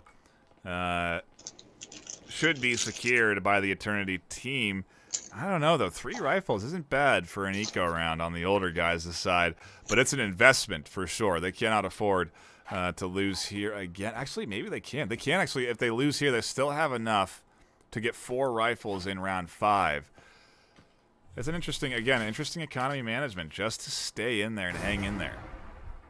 Yeah, I'm not sure the economy, what they're trying to communicate as 3 Vezins against an eco. It's pretty good, But you do, in fact, have one player at a big disadvantage because they did make that risk of going to vest. And you're assisting on winning that round as well. You can see, as we may see another garage push this time. Penny doing a little bit of drone work to assess the overall environment. And Garage is taking control of By Proof. So I mean, they're really giving away B side, it feels like, with Linebaker wallbanging Solo. They're actually catching the headshot on a Solo who is outside of the wall defending. Yeah, I think the moment Solo spotted that drone, they had nowhere to go as the flashbang's in. As this may be another push for on to be Bob. As they do have a couple of defenders, but it's dribble as A is able to take down Big Lunch from that connector side. But the lurk is actually happening, but Penny Parker is actually watching that. Is able to take down the lurk. It's down to a 2v4. Faded and Dribblo. They both have veterans, so it's not hard to retake, but Faded falls down to a 1v4. Now this is just hard to take over. Molly trying to come out. Pantry. Do you save the rifle at this stage, maybe? Maybe no, you could play on this. You have 1800 in the bank. You could just play for picks, and if you do lose, what's the matter? Ooh. It's Dribble able to hit on Penny Parker down to a 1v3. So that EMP plant could work. As they're gonna go for this attempt. I think they did hear the plant activate. There. But Proof is actually watching Pantry. As Ghost shut down, had nowhere to go after that. It's Proof with cloaking device. This could as the 1v2. It's not impossible. You know where EMP's at, and it's not fully covered. Oh. Dribble able to take out Ace. It's down to a 1v1. Proof versus Dribble, but Proof has to set up for the breachy foam, but doesn't have any. It's the wallbang. That's gonna have to happen. Wallbang trying to buy some time, maybe stop that plant. It's still happening again. But Dribble is sticking. Dribble is sticking. You gotta check the bomb. You cannot just do the wrong button. It happens to deny it, and it just. If it went the other way, just aimed at or like the wrong, just by a single inch, that round could have changed. I mean, that could have been maybe them pushing this 3-3, but instead, it's the older guys. Their eco round done, and buying into 4 rifles with one of them taking the pistol and equipping everyone else's rifles with attachments. In comparison, the full buy from Eternity. Jonesy, this has been a heck of a battle back and forth so far, and I think we're even more so headed to that map 3 at this stage. Older guys have a long road ahead of them. They need to get at least 2 rounds here. Yeah, so older guys need to get some rounds in the bank, hopefully these next 2, just so they have that little bit of they're a bit closer to the enemy team, and they have a higher chance of catching up. Right now, this 0-4 is a complete flip side from the Skyscraper, but maybe this is just a map that they struggle on a little bit more. Yeah, I think you look at Skyscraper, it was actually both teams' worst maps. And so, it's, again, a toss-up, I feel like, going into Hideout and then Factory to potentially finish off this series. I say potentially because we're not there yet. Older guys can still put up a couple of defensive rounds here, Heritage. Yeah, they could probably put up a couple of rounds, but Solo was getting shot from box, had nowhere to go. As I'm not sure what happened, but Faded able to take out Ghost. Just I think where was that? Oh, that was actually from below. I'm not sure what happened. So I think it's got aggressive look, maybe just from bottom as they're gonna drone in. This may look like another A push. But by time, Big Lunch able to take out that drone early, but I think there it is. Shots are gonna be received. As Penny Packer doing what he always does, just laying down fire off of that. As Flaming Aim does fact take a couple damage from that. As they're just trying to clear out angles and they're just exchanging shots. Ace able to take down Faded down to a 3v4. A lot less defenders to worry about. Rooftop rounds coming through. Pretty interesting new wall bangs there that I did not know existed. It takes a lot to test all of this stuff, but clearly these players have tested every inch of the walls and maps here in the game of Breachers. Only 3 maps to really hone in ultimately, but very much clearly experienced on Hideout, and we'll have to see what they can do again on the attack, looking to take this 6-0 on the start of their offensive set. It would be the perfect offensive opening. They just have to take the pistol round. But we saw that being quite the challenge as Mindmaker almost blind fires Big Lunch down through the wall. And the HP difference is so low. As actually the tripwire and the nade is gonna buy time, but Mindmaker able to take down Big Lunch after shooting through that wall multiple times. For any Packer, I think actually able to take down Blame My Aim. I'm not sure. Through the window. Oh, from the window actually. As I think that's the rotate cut off. It's all down to Dribblo. It's round 5 and Proof to just shut it down. Shuts it down indeed. A nice effort from Dribblo to rotate around through that doorway to finish things off, but can't. And an EMP plant's going to come down. So it's a big 5-0 W. Locked in for Penny for Eternity. Jonesy, I think do you feel that the older guys can put up this level of an offensive push going into the reset after this? I mean, they could, but if we see a 7-0 coming here, we could see a 6-6 afterwards, and then I would probably have to go, as it's almost midnight, and that would be six hours of casting. And honestly, I just want to say thanks for these guys for also like allowing me here. I've had people DM me and saying thanks already, and they said thanks to you guys. Honestly, I reckon if they pull it out the bag here, I will be very shocked. Yeah. Just look at the economy from this side of older guys. They have 2 Canuts. I'm assuming that they just want to play close, as that's what it is. Just hanging around garage. The Canut maybe finding a pick, but I don't think they're gonna be pushing garage because of that sag field. Yeah, if anything, you got to read the room a little bit here and see that static emitter is going right at the front door. Like, why is that there? We almost never see a static emitter placed there, I feel like. And so it should be an indicator that maybe there's someone tucked around the other corner waiting. A nade is in the hand of Faded, so they could spring that trap onto A Ghost and Proof. Yeah, but I think the trades are being shot. Maybe, well, I think Faded should just wait till they actually push, because if you prime the nade and you die because they didn't check that corner as the roll in, maybe actually doesn't tag Faded, but Mindmaker able to take down Blame My Aim as Solo trying to chase a couple shots with that Canut. Oh, laser as well. They fully bought onto this weapon, as there's no progress made for this side of Eternity. They still haven't pushed into the house.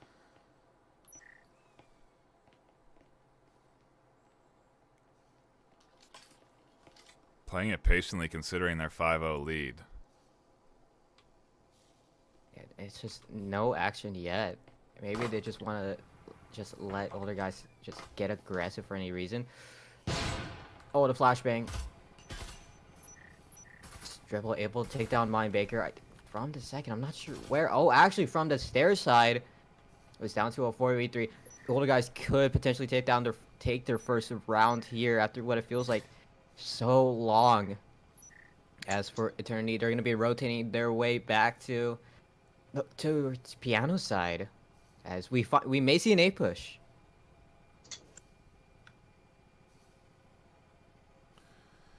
That would be the first in a long while to see that push A side.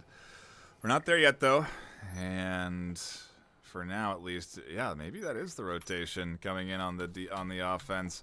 What a turn of events where they really had the option of fully controlling round 6, pushing in, getting aggressive. Instead, they slow play, they get picked, and now they're going into a 3v5 on an off med, on an entry point that they wouldn't maybe normally break into.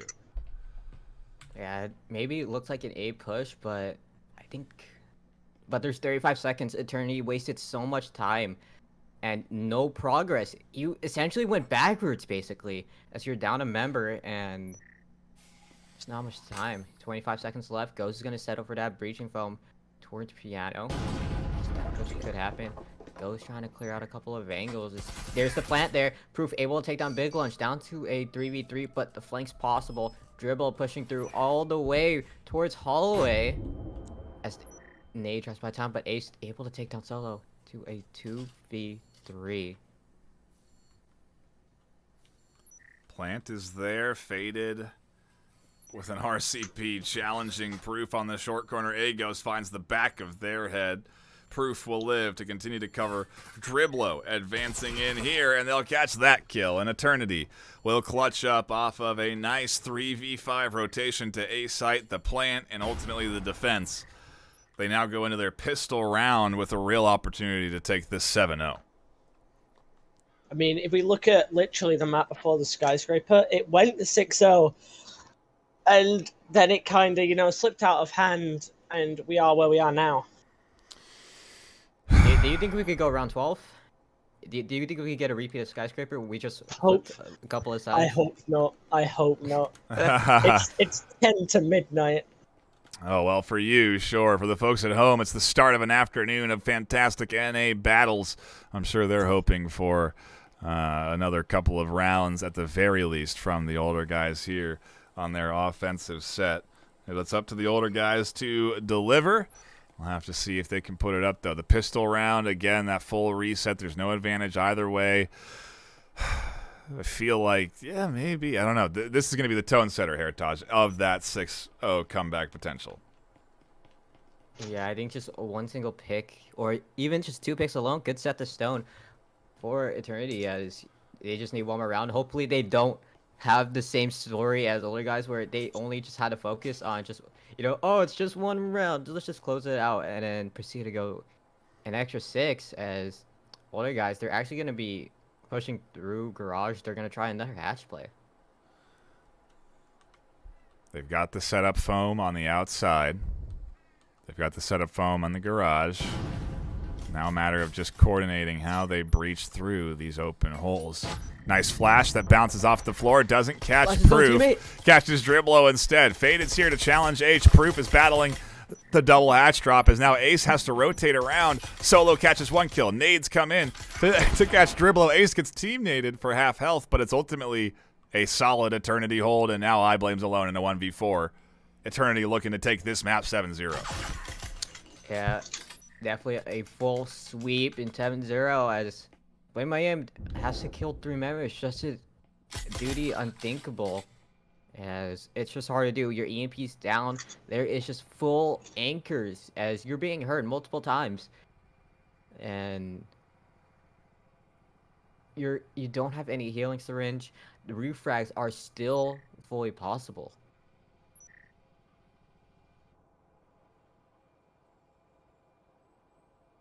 Older guy's going to have a lot to do here. Moving in map number 3. It's going to be a lot of momentum. Maybe. But the ping there, I think, accidentally just crouching up for a little bit reveals Blame Miami's position,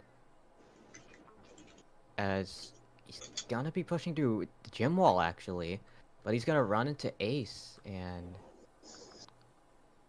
yeah, they're going to be ready for Ace's angle. No, they're not. They get a little bit of damage done.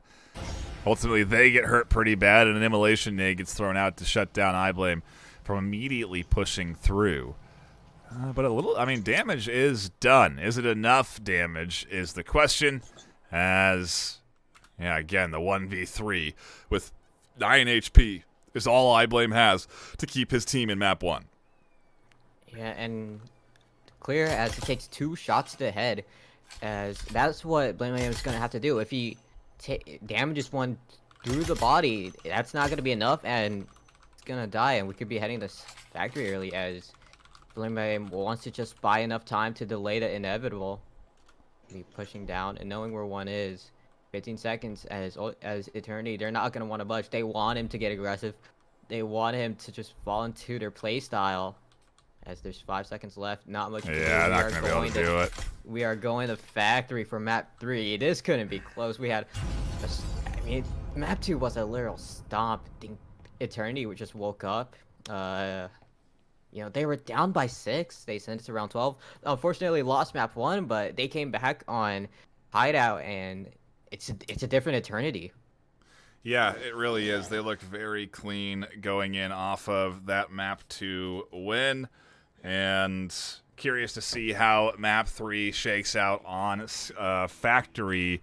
Jonesy, what do you think's going to happen here with the Factory map for map 3 coming up? The map 3 decider, where ultimately one of these teams is going to advance and be our 3rd place champion. honestly, there's not much we can say apart from the fact both of these teams are working very well together. It's the same thing that we had in the finals just now for the EU. If the Yeah. older guys, it's the exact same thing. The older guys need to win this at a 7-7, Yeah. 7-0. No, they just need to win. gotta win. Yeah, it's 7-5 Yeah, map win. 1, 7-0 map 2 for Eternity. And so it comes down to this map 3 decider where, if we are, there's no way we tie. It is one team is going to be our champion, even if it is 6-6. A winner will be declared, and so it's either win or. Yeah, that's your only options for the finals here between these two teams. And now the pressure's on here, Taj, because this is the last moment to try and push for that third place. This is, when that pressure comes down. I mean, on Factory, no less. I feel like Factory, I don't know, is a very balanced map. Out of if I look at Hideout and Skyscraper, I think Factory lends itself more to a back and forth than any of them. If we were to go look at the vault, they could be back and forth, but it just depends on that bomb site. It's just trust the RNG process. Hopefully, depending on what side you are, you get that good bomb site where it's easy to defend or easy to attack, and it's just all. Yeah, I think this is just the map where the skills will start to shine a little bit. I think we're going to go into a brief intermission as we wait for map 3 to unfold. Don't go anywhere. More Breachers' third place battle coming up after this break.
Welcome back, everybody, to the preseason third place matchup. We are diving in to round number 3 of what has been a solid battle between Older Guys and Eternity. It's just me and Heritage to wrap this thing up as Jonesy has succumbed to the woes of tiredness, and frankly, I don't blame him. They've put a long day in with a ton of EU casts. It's midnight for him. Yeah. And Midnight. I respect it. Huge shout out to Jonesy, by the way. Just Oh, yeah. having the energy and just going all the way through the night to cast And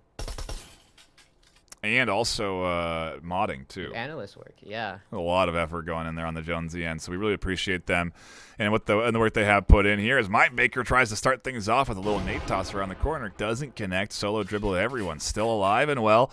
The Older Guys trying to plant their foot in the ground here. Take map 3 after a hard-fought skyscraper and ultimately a not-so-hard-fought hideout.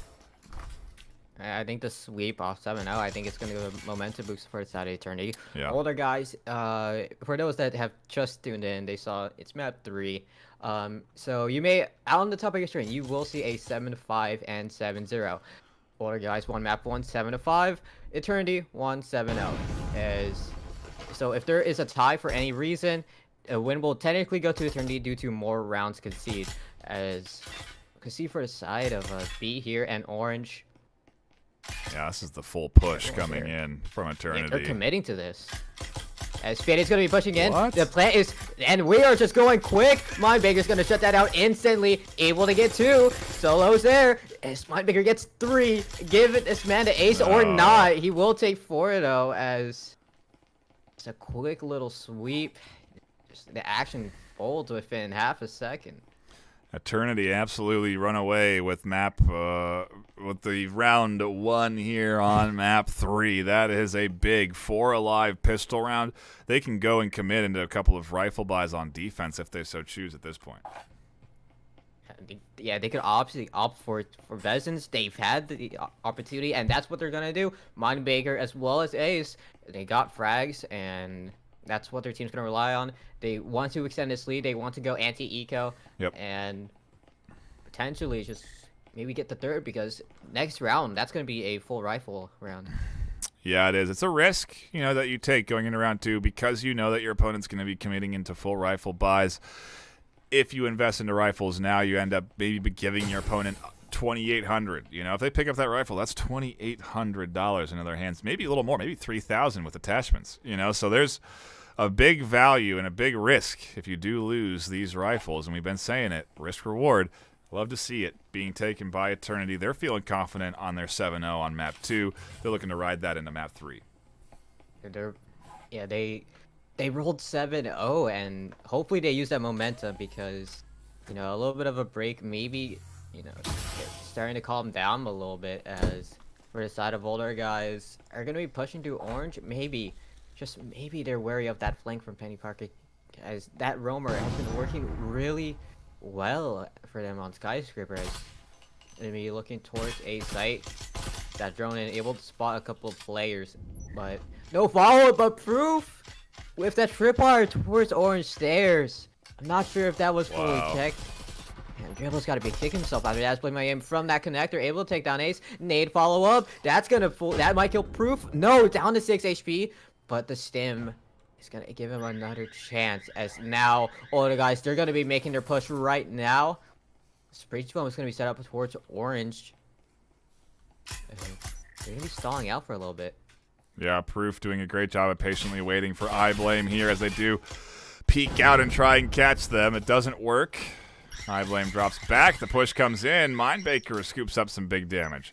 Onto the back of Big Lunch. There's no easy entry for this Older Guys squad onto this objective as Penny finds the kill onto the hatch play. And that's what I've been pointing out. Penny Parker is just there as that main lurker. Now Older Guys, they have no choice. They know that they're gonna get pinched either way. They're gonna have to make some type of play now. There's 120 left, 3v3, but the Vezins are still active. They are still up. Yep. And not much you could really do. You could just maybe go for a plan attempt, maybe get some extra cash, but you can't really make some progress, assuming, because you have 2 of your members down. to, they're under that 15 HP. Big Lunch specifically down to 1 with the EMP as well.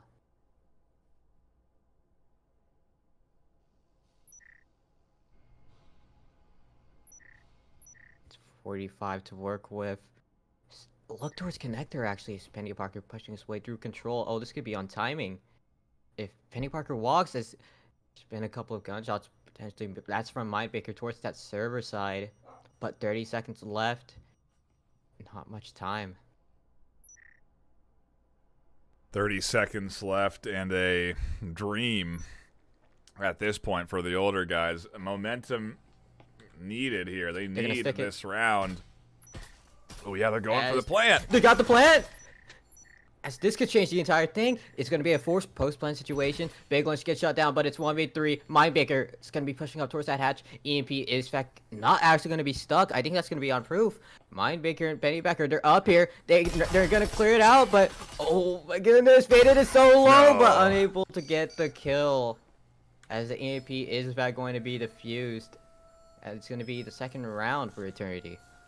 A good effort there from the older guys as they try to push in and lock in a point. It is now, though, 7, 8, 9 unanswered points coming in from Eternity to get them to where they are right now, Heritage. I heard the little subtle of Phil. Sorry. That's not me. But long day. Yeah. Now we have fully kitted Vezins. Maybe older guys could do something. They have put it up pretty close during that eco round, and maybe they could just turn the tide a little bit. But this is the exact site that older guys were struggling a little bit back into first round. They had the push on the orange, and then they were just getting swarmed. They tried to push in. They got the EMP on that wall, but they were immediately shut down by Mindbaker with that 4K, and. Sure if they want to play a little bit more conservative, they want to play aggressive. Not sure if they want to do the same thing as last time. Yeah, right. Do you try and stick to your tried and true strategy and what's worked for you, or try something new in a moment like this? This is really when it comes down to the postseason. This is when it's on the line. And, man, third place match delivering for sure, but Eternity stepping it up on the back half of, I mean, I guess... Map 1 and Map 2. They really stepped it up on the back half of Map 1 with that 6-0 deficit almost coming back there. And since then, they really have been on fire. Older guys not able to really break in. Outside of the 1 point they got in the last, I guess, what is it, like 15? The last 15 rounds? Yeah. Yeah, it's just 7, 8, a little bit more tough now. 14. Yeah, they just been going flawless. I think they won 8 straight in a row at this point. As that wall's going to open up. Drone there buying enough time. Oh, that nade could be costly. As that goes a little bit too far. As Big Lunch is actually tucked away inside of that corner.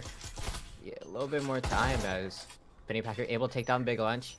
Now there's 3 defenders to worry about onto B site, but the entire team of older guys, they're outside of orange. There's flank potential as Ghost is down to able to take out Solo as Dribblo. I think landing a tink, but the fall off damage was unable to fully kill. But backed off for a little bit as Eternity, no members have fallen yet. Yeah, this is looking good for them on their defensive hold.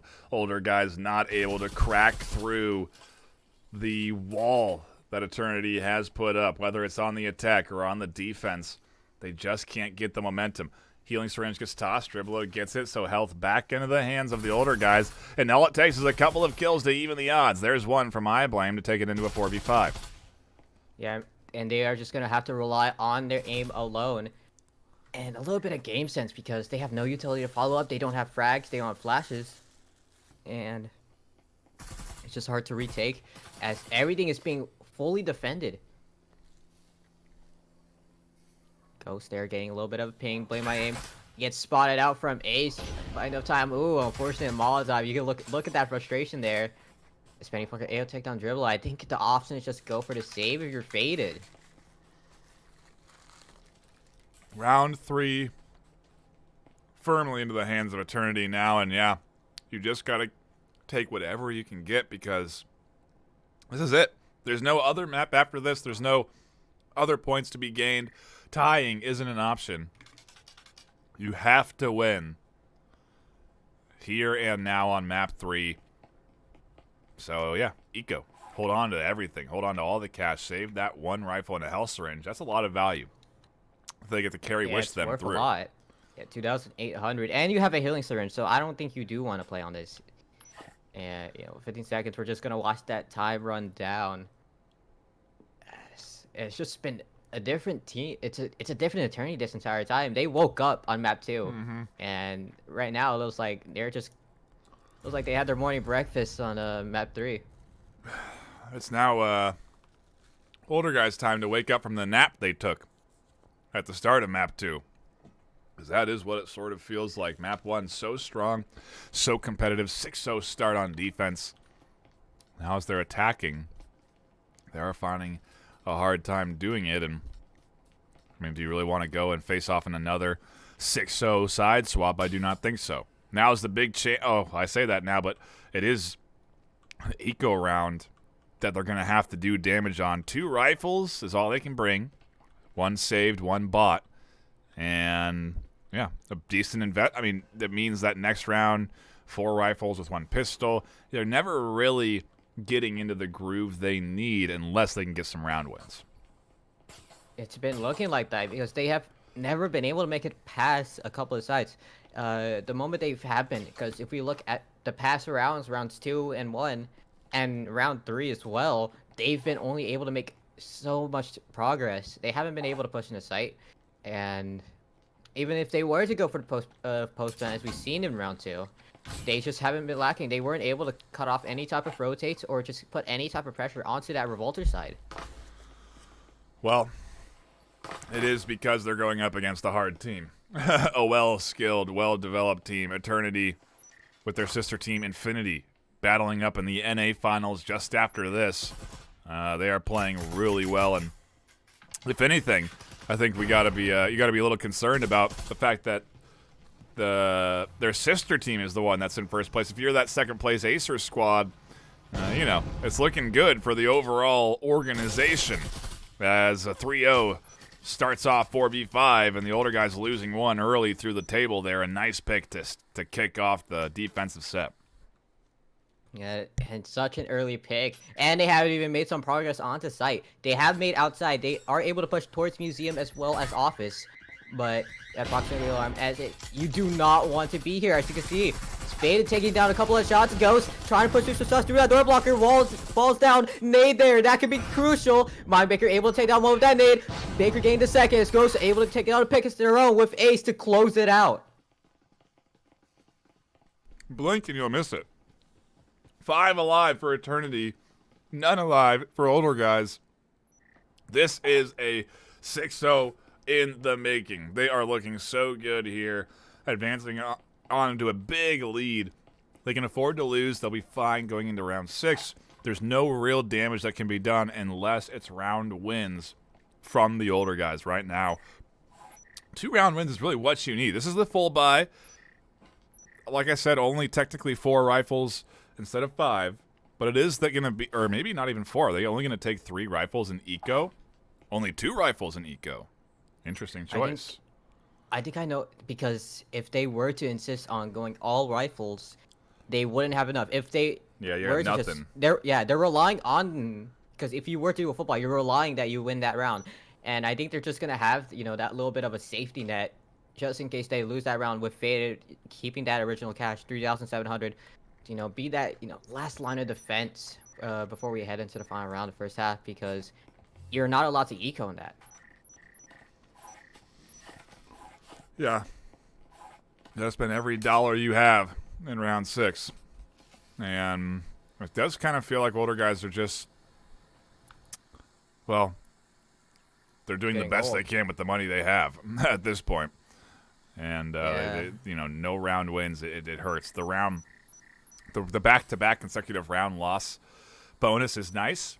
$2,000 is good instead of 1,500, but it's still just not enough to get you into rifle buys on the round-to-round basis. So teams are forced into these different moments where they have limited rifles. Yeah, you're over that 4K mark, and the only player that's a little bit out of pocket is Mindbaker, but the entire team of Eternity, they don't have to worry about anything. They have so much cash to work with. And they can just opt to lose the round as Blame My actually able to find the roamer, as they know that the play is going to be around garage. And now they're able to make some progress. They do have one less defender to worry about. Now they just gotta isolate some of these fights. They gotta, take a little bit of these 1v1s. Don't let them swing. You don't want to fight a 2v1, and you kind of want to play a little bit more risky. Nice wall bang there. Nice nade. Big lunch, finding a big kill. Trying to get things going for the older guys. Mindmaker finds a nade of their own. Pinch. This is going to be a full-on pinch smoke by enough time, but Ace is really stuck right now. Actually able to find one dribble, able to take down Mindmaker as the EMP's planted towards that wall. They're able to get it. Blame caught offside. Got out, actually trying to throw a flashbang. Ace able to get that second. Now it's starting to pull away. We could see a 5-0. A big clutch from Ace there. They find several vital kills. Rifle v Rifle is what we have now with the health syringe in Faded's hands, but the Ace is going to force this EMP bait. They're going to wait for it to come. They're going to peek out once it does, and they're going to look for the kills. They do some damage. Just a slice, though. Quick heal from Faded. Keeps things close, 1v1. Time is ticking. They have to push out and get this done, and they have to find a double kill, no less. And then 2 kills with just 35 seconds. The moment one falls for Eternity, the other one's going to instantly swing. You don't know... You know where one is, but you don't have any more info on the other one. As it's 30 seconds left, it's just the blind fire from Ace to buy time. It's 20 seconds left. I hope Faded knows you could shoot through that box and potentially get a free pick. I think it's the eco here. That's the right choice for Faded, but they barrel in for the kills. The crossfire. Ooh. As it's just not enough. As we go to round 6. They almost catch a kill. The economy's there. Yeah, they almost got it, but I think the damage has been done enough. Yeah, you're right. I mean, what's available? One rifle, and then a couple of Cadillos, an RCP or two. Older guys do not have a strong foot going forward on this final round on map 3. A reminder that after this, we'll go to a brief break, and then we'll be hopping into the NA Finals. Infinity versus Acer, a game you're not going to want to miss if you are just tuning in.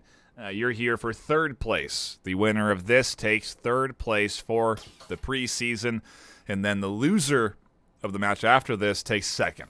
So we have first, second, and third being decided here per each region in the postseason, the finals of the NA postseason. EU was fantastic here, Taz. I don't know how much you got to catch of that, but at this rate, I feel like NA is sort of standing up to how great and competitive EU was with this map 3 back and forth. We're seeing Penny Packer kicks things off for Eternity. And just absolutely, and you're gone for the 10, and now you gotta wait the entire round. You were already down for the first 10 seconds, and you're just gut-wrenching. As I think they wanted to head, but punish was instantly there. They're trying to buy enough time as Solo's able to make his way towards pillars. With just a Cadillo though, so relying on a couple of taps. As every single member is alive for the side of Eternity.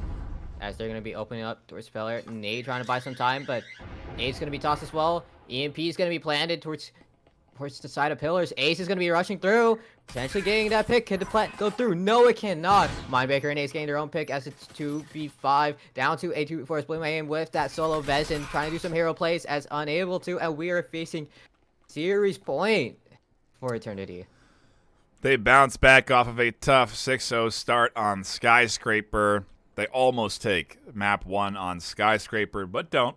Older guys lock it in on the final round of the set, and now it's been a quick 2 hideout and factory for this Eternity squad. They're staring down the barrel of moving on, or I guess not moving on, but taking third place, wrapping up their preseason in solid fashion, and ultimately taking something home they can be happy about for that NA preseason. Like I said before, if you look at how long VRML does stick around, we have, in the case of Onward, 14, I think 15 seasons now of play. And so it's nice to have, especially now, this is a a valuable sort of like NFT in some ways to have that preseason victory under your belt as a team. You look maybe 10 years down or 10 seasons down the road, and it's kind of a fun little stat to observe if a team that took the preseason, what they're able to do through the rest of season 1 and future seasons. Obviously, we're not there yet. We are close. Season 1 starts September 11th, and these teams are already maybe starting to think about season 1 as Eternity are thinking they're going to lock this in for third place with a nice start to the pistol round, an early 4v5. And they are just going in quick. They want to shut this down immediately. They want to close this map. They want to close this entire series as we have 3 members of Eternity towards Orange Stairs, actually. Faded trying to take out a couple of shots, but the window play is soon going to be coming in from Proof. That's going to be open. They don't realize it as My Baker takes down Faded. Blame My Aim is all the way towards bottom storage. Actually gets shut down by Proof. Tries to play aggro. It's down to a 2v5. As trying to buy some time with the Molly. Big Lunch is in a pretty tough situation. Trying to take the Cubby in and trying to a couple of shots down. Big Lunch falls as it's down to a 1v5. They are closing this instantly as it's 1 frag away. As trying to play towards Orange Stairs. That lurk came in so late. To EMP front and dribble trying to extend time. Maybe the lady inevitable down to a 1v4 though. As it shuts down, and it's a clean sweep from Eternity, taking third place in this preseason tournament. Impressive performance from the Eternity squad to bounce back and lock in maps 2 and 3, 7-0 apiece. Ultimately, older guys fought, but could not contend against the Eternity team. And now, we get to go and watch the sister team, Infinity, battle up against Acer for the NA Finals. We're going to take a quick break and prepare ourselves for that, but don't go anywhere. The NA Finals are up next. Acer versus Infinity. Do not miss it.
Welcome, everybody, to the VRML NA preseason finals. It's been a long road to get here. 7 weeks of regular season gameplay, 1 weekend of group stage tournament gameplay, semifinals yesterday, and now we are here at the finals. I am joined by my co-casters Heritage and Filibust. Heritage, how are you feeling for Acer versus Infinity? I'm excited. I'm telling you that, and it is his grand finals too. Yeah. And hopefully, because I think they both steamrolled their way through through quarterfinals, through semis, and now we're here. This is the North America side of VRML preseason finals. Yeah, ranks 2 versus ranks 5 worldwide, battling it out. Looking at the match history here, Phil, Infinity 7-1, Acer 3-0. We saw IVI, who was similarly recorded to Acer, win the EU side. Is that something that that we're going to see on the NA side of things with Acer? Yeah, I mean, that's what I was saying on when we were going into that grand finals. IVI, basically the EU version of Acer, not as many matches in their season, and still able to shoot their way into the postseason and chew their way all the way into the finals, and ended up taking the championship. So Acer looking to do the same, but I mean, we've seen Infinity. We know they're a top team. This is going to be a heck of a matchup. I've been waiting to see these two teams go at it. I couldn't be more excited. I mean, we had a fantastic third-place matchup delivered to us just now, but I do think that, at least in my mind, the finals here is a bit more of a toss-up, Heritage. I don't really know which way this is going to go. I don't feel like one team has really that dominant favoritism, and I'm very curious to see what the votes are in the community for Map 1. I mean, I could see the votes going towards Infinity because they've been around for a long time, and they've been in the top tier in Breachers for such a long time that they've grown a fan base, and we could see that. I mean, you got your names like Dolphin, Lynx, Cosmos, who have been absolutely flawless. You know, they've been hanging around in competitive lobbies, and they're putting up numbers. And you got the underdogs like Acer, who have been just entering in. They came from different titles, and they entered Breachers and just stomping these tier 1 teams a lot as well. Into round 1 we go, Phil, to kick things off. The drone examining B garage. Looks like it's going to be relatively uncontested. Just maybe blind fire from Hotline and Tech9 through that I don't know what that is, that barrier there. Yeah, common barrier. We're starting to see more and more teams spamming that as people enter the garage. The garage being such a key setup on this middle floor bomb site. This is a very favorite way to attack this bomb site for most teams. Once you do get full control of this garage, you see there's very few flanking options available, and that one flanking option there is covered by the front door. They're going to blow the hole in the wall. Link's going to be tossing Flashbang in. It's going to catch Tech9 and Stone. Taquito still up behind the counter. It's going to be a crucial defensive fight here for the B bomb site to start things off. Ooh. Oh, no. What? Cosmos made- self-fragging them. They go down there. It offers up things to be a little bit more in favor of Acer now as they are well defended. Smoke is out. EMP doesn't push through the doorway for the plant. Everyone's set up on B site, ready to fend off the pushes. Maybe Taquito suffering a disconnect. It looks like potentially as they'll go down to shots from Lynx. Ninja Tim looking to push through the doorway here in a 3v4. Where is the third? It's, I think, OnDog watching for that potential flank coming through. Yeah, tucked into the corner there, ready to cover the backside, but it looks like nobody's going to flank this time. They're all tucking in on the sites.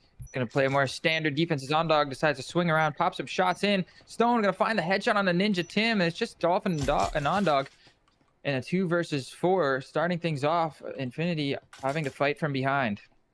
Yeah, and Dolph has EMP, or no, they don't have EMP in hand. They're not going to be able to push in for that plant. Where is the EMP? Oh, it's down in the corner. They tried to get it, but couldn't.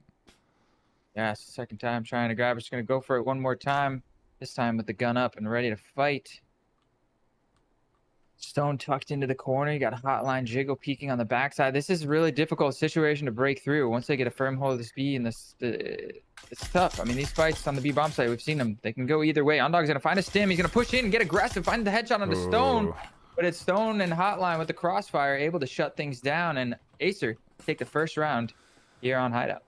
Swap team sides. Apologies for having that wrong for a round. Appreciate you all bearing with me. We're a little bit delayed, but Acer do take round 1. Heritage, a strong start for the underdogs.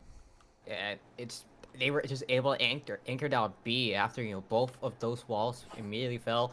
They were able to push through connector. They were able to push through pantry, and able to just watch these very important positions. They were able to stop players from crossing. They were able to stop any type of rotate. They stopped any type of aggro push. I would say that smoke there in that beginning of the round could have been essential towards Infinity's round win. Yep. Maybe they played a little bit towards a couple of crosses, then it could have went a different way.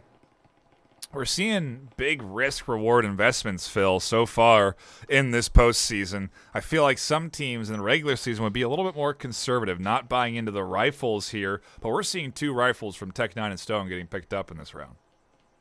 I don't know. This has been the longest going meta that I've seen in NA is the 2 Vezin buys specifically. If you go 3 Vezins, that's very confident. You go 1 Vezin, that's a little bit more conservative, and I'd say even more risky, right? Because you need the Vezins to pay off. I like this new buy we're seeing where a couple people just half buying SMGs, guaranteeing they're going to be able to full buy there. But I like this. I think 2 Vezins online, it makes sense. You win the round with at least 2 people alive. There's no economic damage done to the roster, and this is my preferred way to play it. I like the way that Acer are reacting to this first round win, trying to keep the momentum going here. But Infinity off to a pretty quick start. They've taken full control of this lobby side already.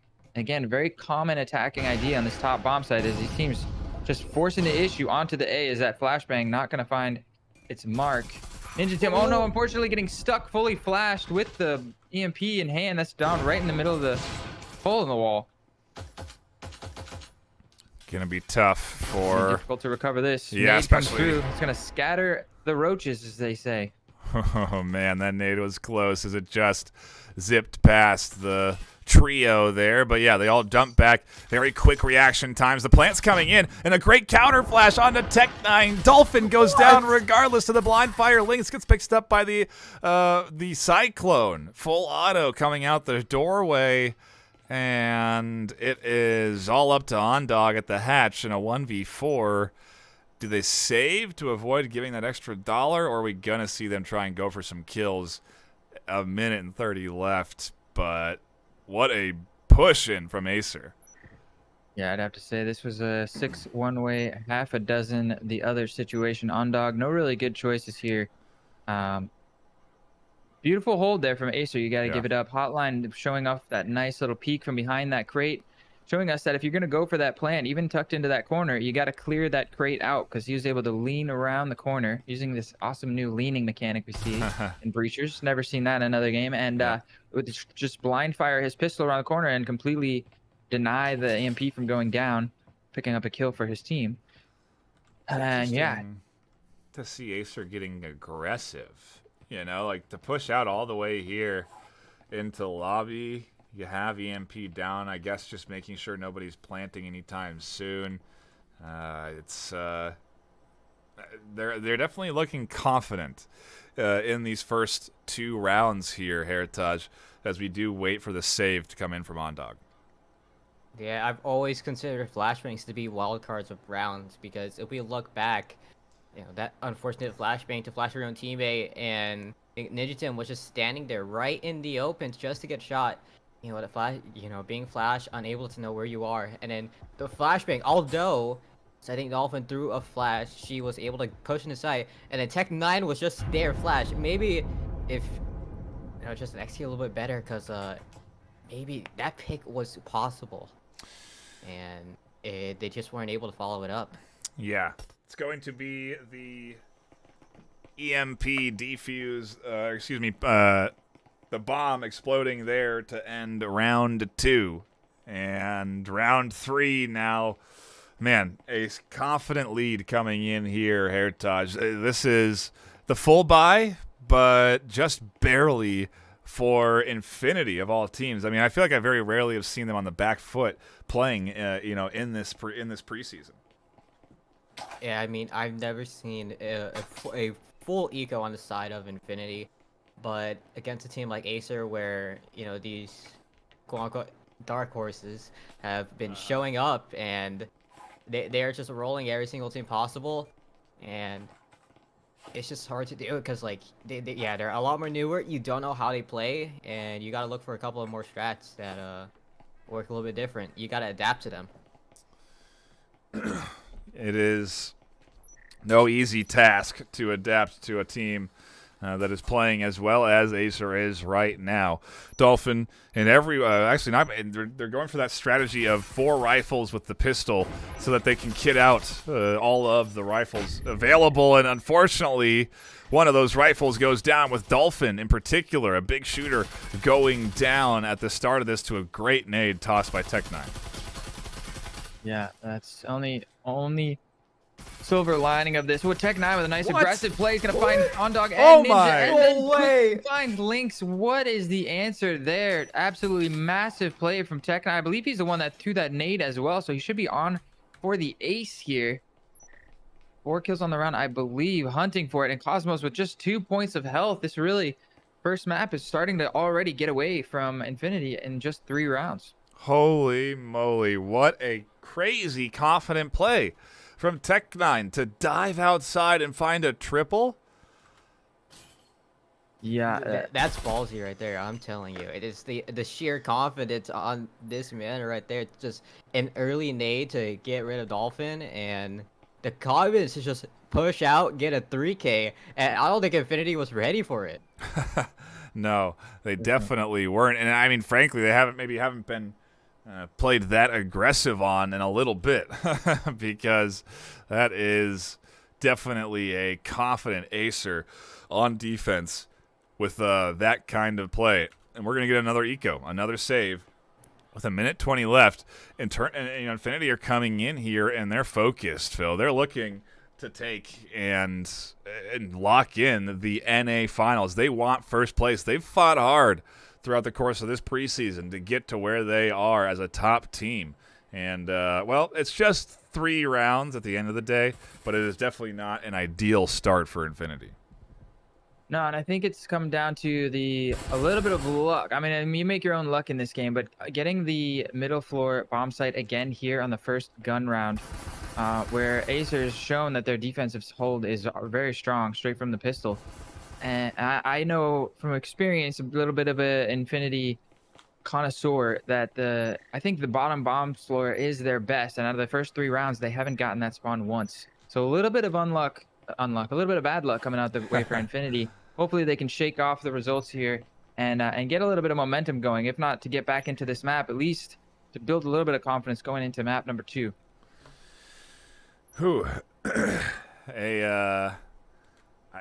An expected start from you, Heritage, with Acer coming out swinging like this and taking it 3-0 on defense?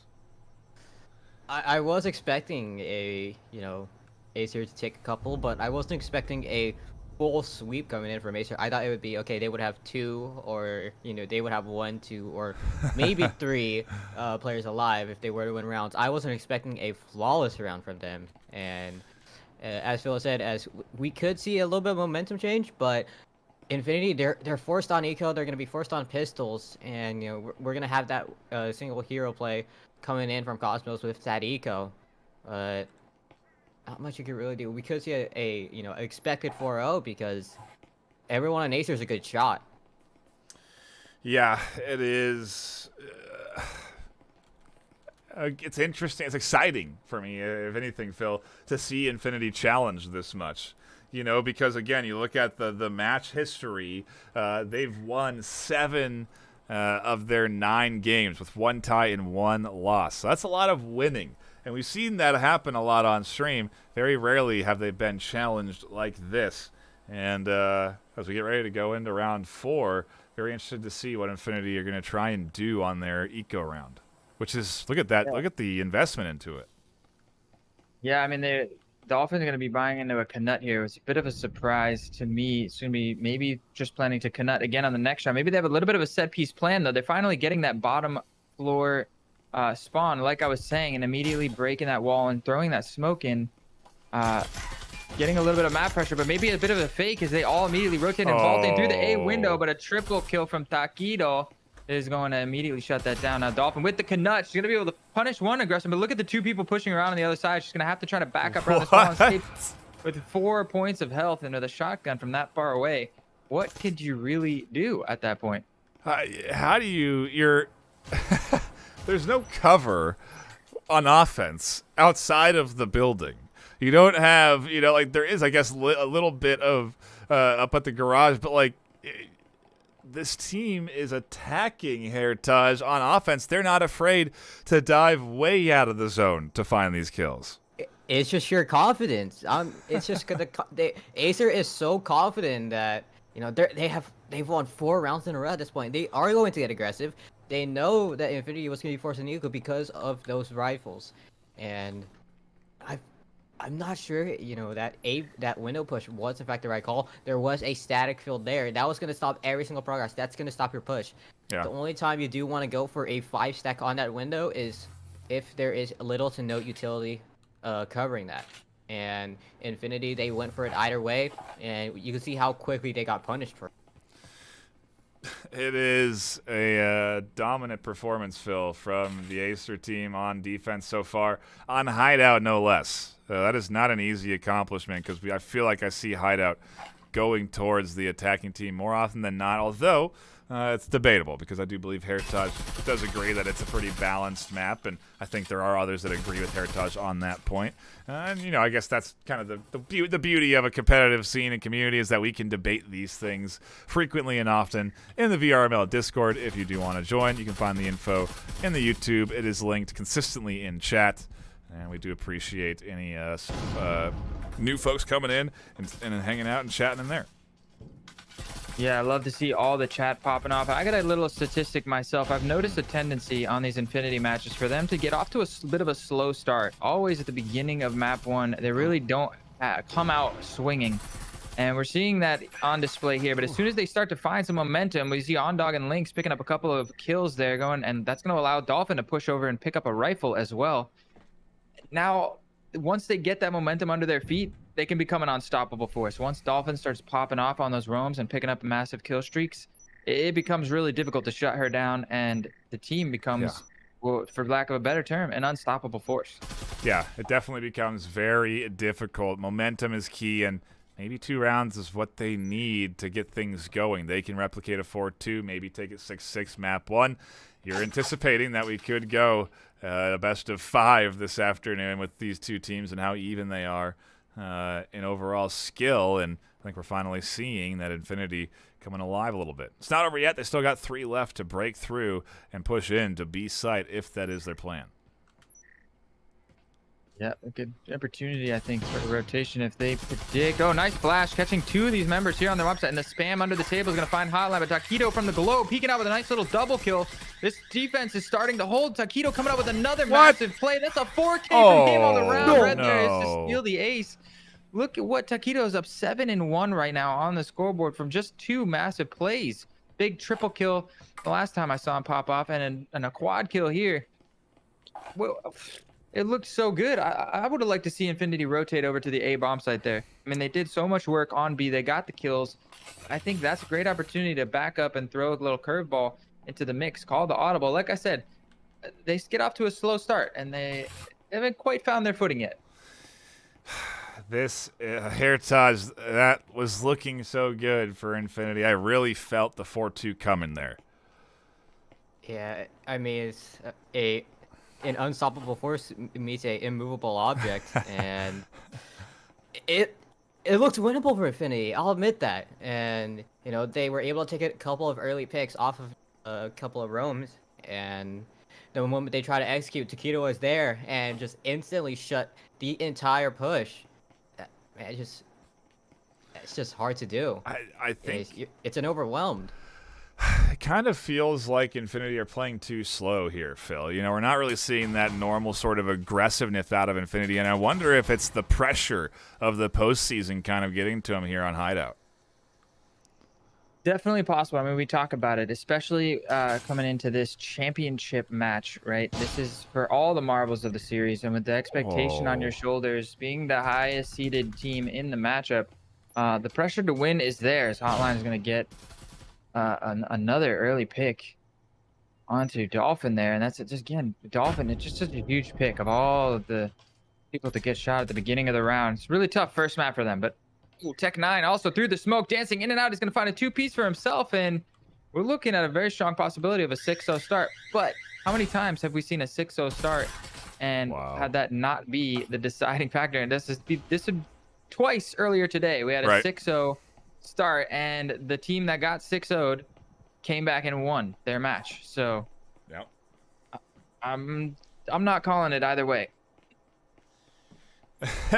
You'd be a fool to at this point. We've seen eco rounds getting won that should not have been won, and it's the postseason. It's the chaos of the postseason. Drone coming in from Ninja. They're lucky Tech9 doesn't run up the stairs and just push them after hearing that drone get deployed. Yeah, I think he would have jumped out of that drone as quickly as he... I mean, I got a little nervous when I heard the sound of a door or window opening, that somebody was going to be peeking out of that laundry window. But so Tim, he's a smart guy. He would have reacted probably accordingly, right? He's trying to dance the jiggle peaks from Tech9 Jr. getting hungry for this kill. We're getting a push from Stone up top, and the pre-fire, that was beautiful. Come out and knowing you're getting highlighted on the screen, and then staying crouched behind that box and giving your teammate Tech9 time to come out around the other side and execute the backstab. Beautiful teamwork and coordination Acer is putting on display here. Heritage, are we seeing a a reason to maybe increase or nerf nerf the time you can be outside? You know, is this Acer team just getting super aggressive? And I mean, I haven't seen so much outside pushing at this level before. I mean, Acer is just aggressive in this entire tournament, and their playstyle is just aggro. I've said it multiple times. They're gonna get aggressive. They're gonna do whatever it takes to just push. And we've seen it happen before. We've seen, you know, Tekken 9 and the entire Acer team just go aggressive. They push out window and they push the doors. They will do anything. As you know, we do saw size. We could see another aggressive push from the side of Acer. Yeah, we could indeed. It is getting to that point where I anticipate like almost a full 5-player swing through a window from Acer that will somehow pay off in dividends. Doesn't seem to be that case. They're not getting that confident in their play. They are going to seemingly do things pretty textbook by opening up some windows, throwing a drone through, doing a little bit of scouting work, and getting ready to push into B site. Started into this first round of the second half, and what could be the final round, as every round for the rest of the match could be the final round of this first map here. Acer already on map point. And I wonder if we are going to see such a coordinated push as you predicted. Hotline with the EMP's already worked his way into this connecting hallway. You got 2 members holding on the rooftop, and Tech9 and Taquito holding on the rafters. This is a common Acer strategy, common positioning. You see Tech9 and Taquito grappling on the side of the wall of the railing there, jiggling back and forth, minimizing the amount of exposure to their body while able to look down that sight line all the way into the connector. Ooh. But Lynx seems to be aware of such a play. Oh, I'm sorry. That was in the back hall. Lynx going to be picking up red as he dropped in the skylight. And that's an opening pick. That's the start. That's how it starts. The pistol round. If you want to make a 6-point comeback, Yep. you got to win pistol. It's possible. It may be that the defense is what this Infinity team needs. They need to just kind of tuck in, play solid set of 6 rounds on defense and shut down this Acer team on the pistol round. That's going to be the start, like you said. 2 very low HP Acer shooters, 37 HP, 1 HP. Stone getting picked up, a trip line catching 1, Ondog scooping up another, and now it's up to the 1 HP Stone in a 1v4. There you have it. 1 health remaining. Drops all the way down to the bottom floor. Slowly going to creep his way back up. Yeah, beautiful double trip there, protecting Ninja Tim and almost able to capitalize with the finishing move onto Stone there. Nice hold, I got to say, between Ninja Tim and Lynx on the back hall. Lynx did eventually go down, but definitely a solid hold. If you lose control of that back hall when a team is trying to attack onto B, it becomes exponentially more difficult to hold. The angles you have to watch just goes crazy, especially when they blow the hole in that wall there. So that's it. This is how it starts. They took the pistol, assuming Stone doesn't miraculously win with 1 HP and 30 seconds left. Now they just need 5 more rounds. It is the start here, Taj. It's not over yet as Stone is working into A. Unfortunately, they don't have EMP. Otherwise, they could plant and force some rotations. And with time ticking down, it doesn't feel like round 7 is going to go into Acer's hands. This would be the clutch of all clutches. So many headshots connected without getting shot is what they would need here. But they're at the back of this defense entirely. Yeah, I think they're just gonna go for the frags now. I think they were trying to play a little bit aggressive, and we see in the back. If we look towards that back hall, towards long, as you know, they're trading a couple of shots. That's where most of that action was. Yep. And we seen that tripwire kill, as you know, they knew that Acer was gonna get aggressive. They seen it from round 6, from feels like forever. Yeah, it is. What is the plan here for Acer going forward? It looks like they're going for the full save. They're not even buying into pistols in this next round. Jespers across the board. What's the reasoning behind that? I guess every dollar counts, but maybe a little bit more utility. I actually think this is a next level move here from Acer, because you think about it. Infinity knows their backs is already against the wall. They have to win this round. Maybe they're calling that they're going to have an over-investment. Look at Ninja Tim buying into the RCP, right? They completely save into Jespers and basically let this round go, at least economically speaking. They're, of course, going to try to win. And now next round, they get the full meta Vezin rifle buys, and Ninja Tim likely still going to have an RCP in hand. I don't know, but Dolphin getting aggressive in the piano room, but she drops down to 10 points of health. She does take the headshot there. Nobody is here to back Dolphin up, but the opening pick, damage done, especially if she can get out and survive with that Cadillo in hand. But Taquito pushes in. The timing is everything there, and he's going to be able to recover that Cadillo, and that's a rifle over to the hands of Team Acer. So far, not a bad trade for them, 1 for 1. Not a bad trade at all. They're opening up garage. They have Taquito pushing in onto Ondog, forcing Ondog to rotate back off of the garage site. And with a door blocker stopping them, they have full control of this garage space now. A 4v4 and a Cadillo into their hands off of that last kill. Yeah, once they start poking some holes onto the speed bomb site, they foam up that wall, get rid of that door blocker. That Cadillo, that long-range one-tap capability, could do some serious damage to the defense here as Infinity fight for their lives to defend the speed bomb site. It's going to be tense. Where is Red headed as they are up on this top floor? Not sure what the play is from them. Maybe just hit the back of a site. I'm not sure, but the full play otherwise is here in garage. They're trying to get rid of that door blocker, and they do. They've opened up B site. Nade. On Dog finds a long-range Cadillo connection to open things up, and B, just like that, has a little bit of a weaker defense. Beautiful coordination there. Taquito is holding with the Cadillo friendly team. Oh, Ninja Tim with that RCP gonna pick up one, looking for a second. He does get it. Now 2 remaining members, and that's the Cadillo down. But I do like the coordination from Acer. They throw the nade, forcing OnDog to relocate, and on the relocation, the Cadillo is ready to just finish him off. But they seem to have stabilized Infinity, so they should be able to finish this round. And if Cosmos can get his hands on that Vezin, which is down wherever Dolphin. Oh, no, I'm sorry. Dolphin died and lost to Cadillo. Yeah. This is the second round. What am I talking about? Yeah. They're going to have a full buy next round, and if they can win that, if they're on... Ooh, Ninja Tim finds his third on the round, but Stone finally equalizes. He's going to try to pick up the RCP, but the spam, I guarantee you the OnDog was pinging exactly where he was, the teammates, to just get that free wall bang. Yeah, that was a nice... I like the buy into the RCP there, Heritage. Curious what you think. The buy and the positioning in particular. I think that's one thing you really got to consider when a player picks a weapon. Where are they going with that weapon? And the RCP in that tight little space, I think, is pretty effective.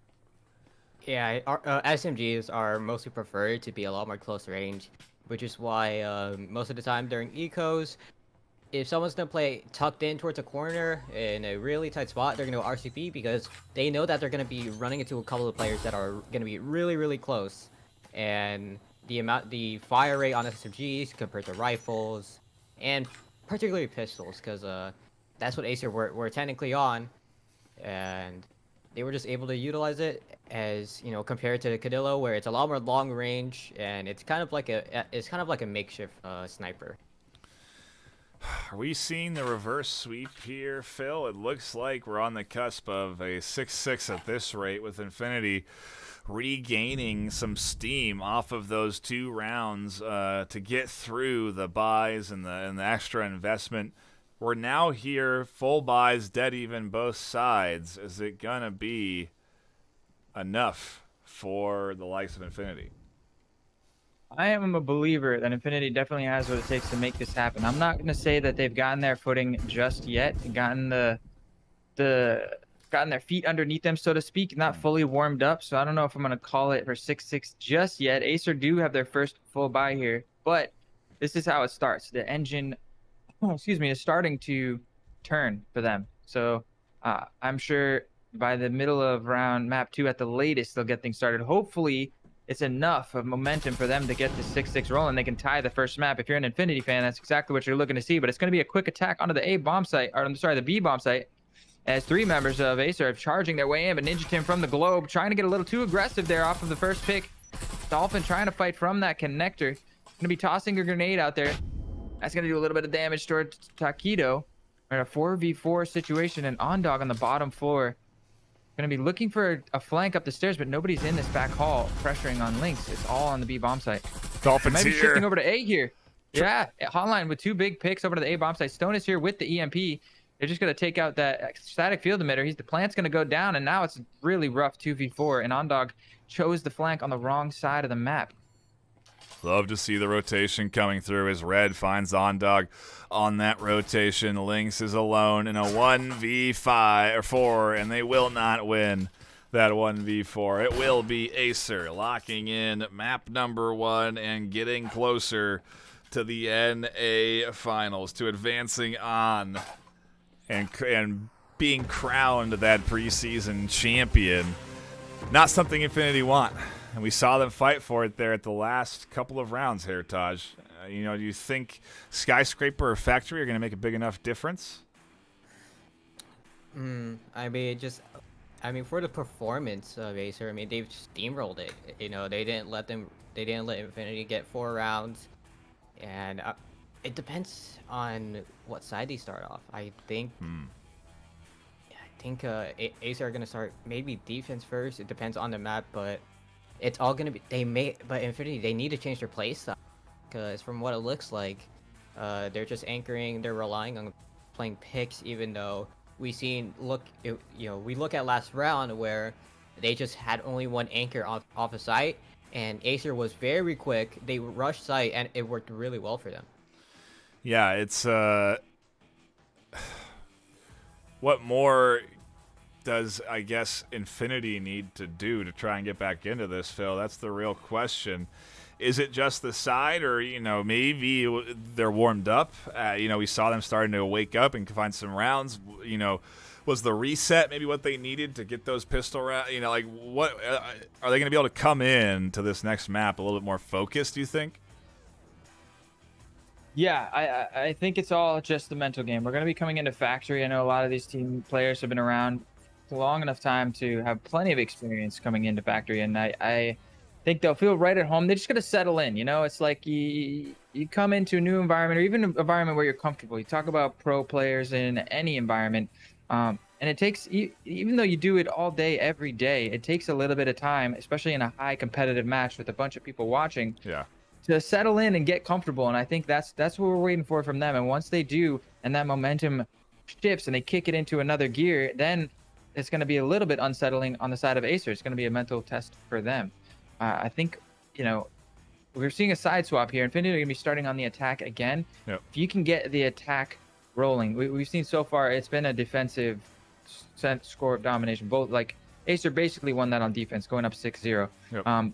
So they only had to win one round on attack. If Infinity, and that's what they're known for, getting an offense rolling here and getting the momentum on that side, that's when I think they can really start to run away with it, build a little bit of a gap, and head their way towards that champion title. I mean, Acer's got to be happy with the results of that, though. 7-0. If we see a tie map at all, they're going to be in an amazing spot to. I'm sorry, 7-2. 7-0. They're going to be in a great spot, because a tie map means that on map 2, for example, means Infinity will have to win on Skyscraper 7-2 themselves. Yeah, it is overall a very good opening for the Acer team, and very much looking forward to where Factory takes us. But I believe we're into a brief timeout on the Acer side, which gives us a moment to shout out a couple of new leagues and old ones starting up. If you are interested, there is going to be about a month of downtime as Breachers ends, and we wait for Season 1 to begin September 11th. I do recommend you maybe check out another title. We do have a brand new league just starting with tennis esports. If you want to get involved in tennis and start playing that competitively, the pre-season for tennis esports is starting in a few weeks' time, so you can start to practice and get involved in that community. We also have Onward, another VR shooter, very different from Breachers being a military simulator. Also 5 versus 5, also search and destroy. Maybe you'll like it, maybe you won't, but ultimately that season starts tomorrow as well. That would be August 14th. Pavlov has their season started, and all of these you can join and play in right now. You can join a team, you can find teams recruiting, look for a brand new team if you're brand new to the game, and play and practice with them, get used to it. But all of these titles are a lot of fun and easy for me to recommend, but obviously I understand that a lot of folks are here for Breachers, and don't blame them. Breachers is a fantastic title, and we really appreciate Triangle Factory and supporting us in bringing what has been a fantastic preseason. Phil, I don't know how you felt over the course of this last 7-8 weeks of pre and post preseason, but it has been a lot of really fun gameplay to tune into. Oh yeah, it's been phenomenal. I couldn't have been more stoked to be joining the VRML caster crew. I've had so much fun casting, and I feel like as we've gotten farther and farther into this preseason, closer and closer towards the finals, we move up higher and higher up the ranks. It's just gotten more and more entertaining, and I hope the trend continues. I'm going to be casting a lot of matches for Season 1. I'm going to be looking at, so if you guys want to head over to VR Master League, get your own team going, you can vote on which matches you want to see casted. If I see enough upvotes on a game, and I'm free at that time, I'm planning on bringing as much coverage as I can to Season 1, bring you guys some more action, some more content to the YouTube channel. If you guys are liking what you're seeing, by the way, really help out the channel if you can hit that thumbs up button. If you haven't already subscribed, we just pinged over 600 subscribers on the channel, so really keep that momentum going. Thank you guys so much for being here and having a good time. It's been a blast. We are up to 620. I said we might be able to break 650 by the end of NA Finals. 30 more subs from that record, I suppose, goal certainly is, I think, achievable. But if not, we really do appreciate what has been incredible support coming out over the course of this postseason. We really, again, love to see so many folks from the Breachers community coming in and enjoying the action. It makes me happy to deliver quality content to a group of people that I know will enjoy it and appreciate it. And I've seen a lot of great appreciation from the people that have tuned in and the players that have had the fortune of being broadcast so far. And again, I really appreciate all the support. I know all of the casters have been getting some very kind words from the players and folks that have tuned in, and we really do appreciate that. We'll keep taking them, keep sending them our way. It helps inspire us. It's good for everybody on the casting team to see that positive encouragement and reinforcement. I love seeing it. It encourages me, and we appreciate it. It is appreciated greatly. As we get into round 1 of map 2, no time wasted or any real timeout time there, Phil. We stalled long enough to get us to map 2. We are here on Factory. Infinity once again having to start on the attack. Yep, so swap sides. This is always, I feel like, a challenge for teams. I feel like on the attack, you have to be so much more coordinated to synchronize and make things happen. Whereas on the defense, with good communication, it's a little bit easier to kind of naturally let that coordination fall into place and get that chemistry going. So, but Infinity, one of the best attacking teams that we've seen so far, the thing is they just haven't had much time to defend. I feel like defending together builds chemistry. It's a weird thing. I don't know if you're a player, you probably know what I'm talking about, but we are seeing some good coordination as we got all 5 members of Infinity over towards this museum side, taking control of what's probably going to be a hatch play. They're looking to bust this hatch down straight onto the A bomb site, where there are 3 members of Acers ready and waiting. Taquito, Hotline, Tech9 Jr. in for a bit of a fight here. Breaching foam set up to open up the main lobby and get them access into the backside of A. Seems to be the setup plan. Not sure they needed to spend the foam to open that up, but not really a better way of clearing this room outside of barreling through doors that are vulnerable to trip mines and a variety of other potential threats. So the safest way maybe that Infinity want to go, and they're taking it safely. They do not want to take big risks, which maybe is what has been enabling Acer to play as aggressive as they are. Red playing up here, trying to fight Ninja early, does not find the connection. Dolphin over the top is ready to battle. They don't find the connection, but Ninja peeks out on the short corner, finds the kill. Cosmos finds Hotline, and it's a 5v3. A site open. Taquito shutting down the plant. Another big 2-piece from Taquito as they just a little bit off kilter, but Cosmos managed to pick up another one on the round, brings them down to a 3v2. But everybody on Infinity has taken some damage. This round is still anybody's game. I feel like that pressure with the EMP came in before they blew the wall and opened up for the support of the rest of the team.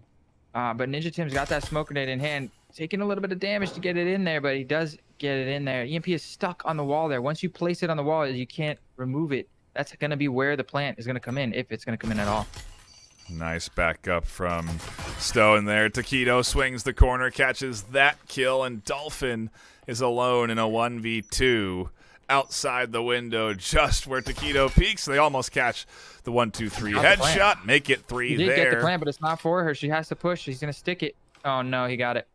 Wow, Stone sticks the defuse. The plant was there.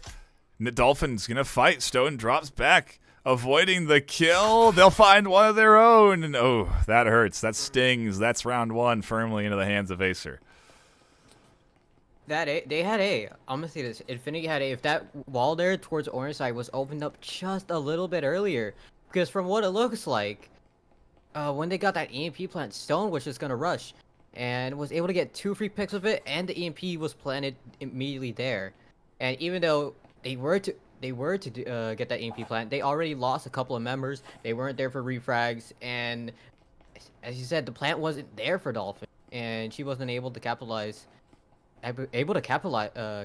on it, and Stone was able to just stick it for free because, you know, that frag off of Taquito essentially just gave the information. A rare, I couldn't. Oh, yeah. a rare moment where we see Infinity kind of a little out of coordination. Like you said there, Phil, they planted before they had the wall open. They should have opened that wall up to defend through it, then planted. Hindsight's 20/20 for us, of course, but so close ultimately from executing it perfectly. Yeah, exactly. Just such small mistakes, but Acer is able to capitalize heavily. You know, those two players pushing in. They got into the site and a little bit hasty. Two main mistakes I saw there were, like we said, the timing. Oh, Ninja Tim getting picked up early. We got an aggressive play from Taquito on the top floor. He has been coming in so big here in this finals. A little bit too soon, not able to coordinate with the team, and then they didn't plant it far enough to the side to where Dolphin was able to cover it from outside that window. As Tech 9's coming in big, holding the bottom of this orange stairs. It's just a clean sweep here in the second round, and Infinity seem like they need to reset mentally here. You know, they feel a little shook. They need to let that roll with the punches a little bit and come back swinging on this one. Like this round, you got to take this one. You got to stop the bleeding right here. Hey, the pressure's on. It's the postseason. It's been a long couple of weekends of gameplay and competitive play to get here. Can't blame them now for having a tough time and trying to stay focused when it comes down to when the pressure's on. Round 3 down 2-0, 7, 8, 9 rounds in a row for Acer. Or no, excuse me, there's 2 rounds at the back end there, so not 9 in a row, but now 4 in a row for Acer as they do end up taking that map 1 and map 2 lead strong here, although it is the defensive side of things, Heritage, so maybe I'm getting ahead of myself and feeling that Acer are really in control. I mean, Acer, we seen it back at Hideout. They are just aggressive. We look at at round 2 where Tech just swung, with that Vezin and potentially got like 2 free picks. As that's what their playstyle is. Just play aggro. As there's a nade could be a little bit tossed out, and we may see the same thing happen again. Tech 9 is defensive. There's your defensive smoke, Phil, on the doorway, opening up a chance for Tech 9 to get up there and throw that nade as close as they did. Yeah, but I mean, they're like I said, there's more value to be gotten out of that smoke in a post-plant situation. Just the way that they have been playing, now Infinity is ready for the aggression. I like the adaptation from them. They need this round put on the board, and so far they're doing what they need to do. Ninja Tim's going to be able to recover that Vezin as well. They're going to be 5 rifles strong. Yeah, so like I said, they haven't been in any post-plant situations, but now if they get in one here, they're going to be wishing they had a smoke grenade on the defending side. All that smoke really did was buy them a little bit of time. Taquito with the aggression, not able to really find any value, but the fight there from, Taquito finding a bunch of damage onto Dolphin. Ninja Tim pushing in, setting off that proximity, deleting the trips without taking any damage. Really nice movement there from him, but Taquito's tucked in around the corner. Hotline also here to defend on B. It looks like it's a play towards the B bomb site at this point. Audio transmitter giving away a little bit of more information on that B setup, but Taquito's tucked in so tight this static emitter has to go. They don't have any grenades to hit it with, and so it's gonna stay. Taquito is gonna stay tucked in, and they're gonna keep holding over the top as Hotline finds a nice nade through that open hole. There's the flank that they need. Ondog gets rid of Taquito, but not before a couple of them go down. Red on the back end catches Ondog, and now Ninja and Dolphin are getting pinched as Stone finds one, looking for the double. Can they scoop it up? No, Dolph backs off. Flash nade comes in and nicely blinds Stone for Dolphin to back off. And a 1 versus 3. Looks like going to peek from above. She's going to easily be able to scoop up this first kill. Now 1 versus 2, but Red with a nice headshot and is going to continue this tear of dominance. The Acer is looking to take this in too. They want to be crowned champion right now. They're not going to give Infinity a chance, and I'm not sure what went wrong. I have to say, I think it might have gone wrong on the pick ban. Here's what I think happened. It was Infinity's chance to choose. I don't know, actually, because they started attacking on... Yeah, they chose map first. Acer chose defense, and then Infinity.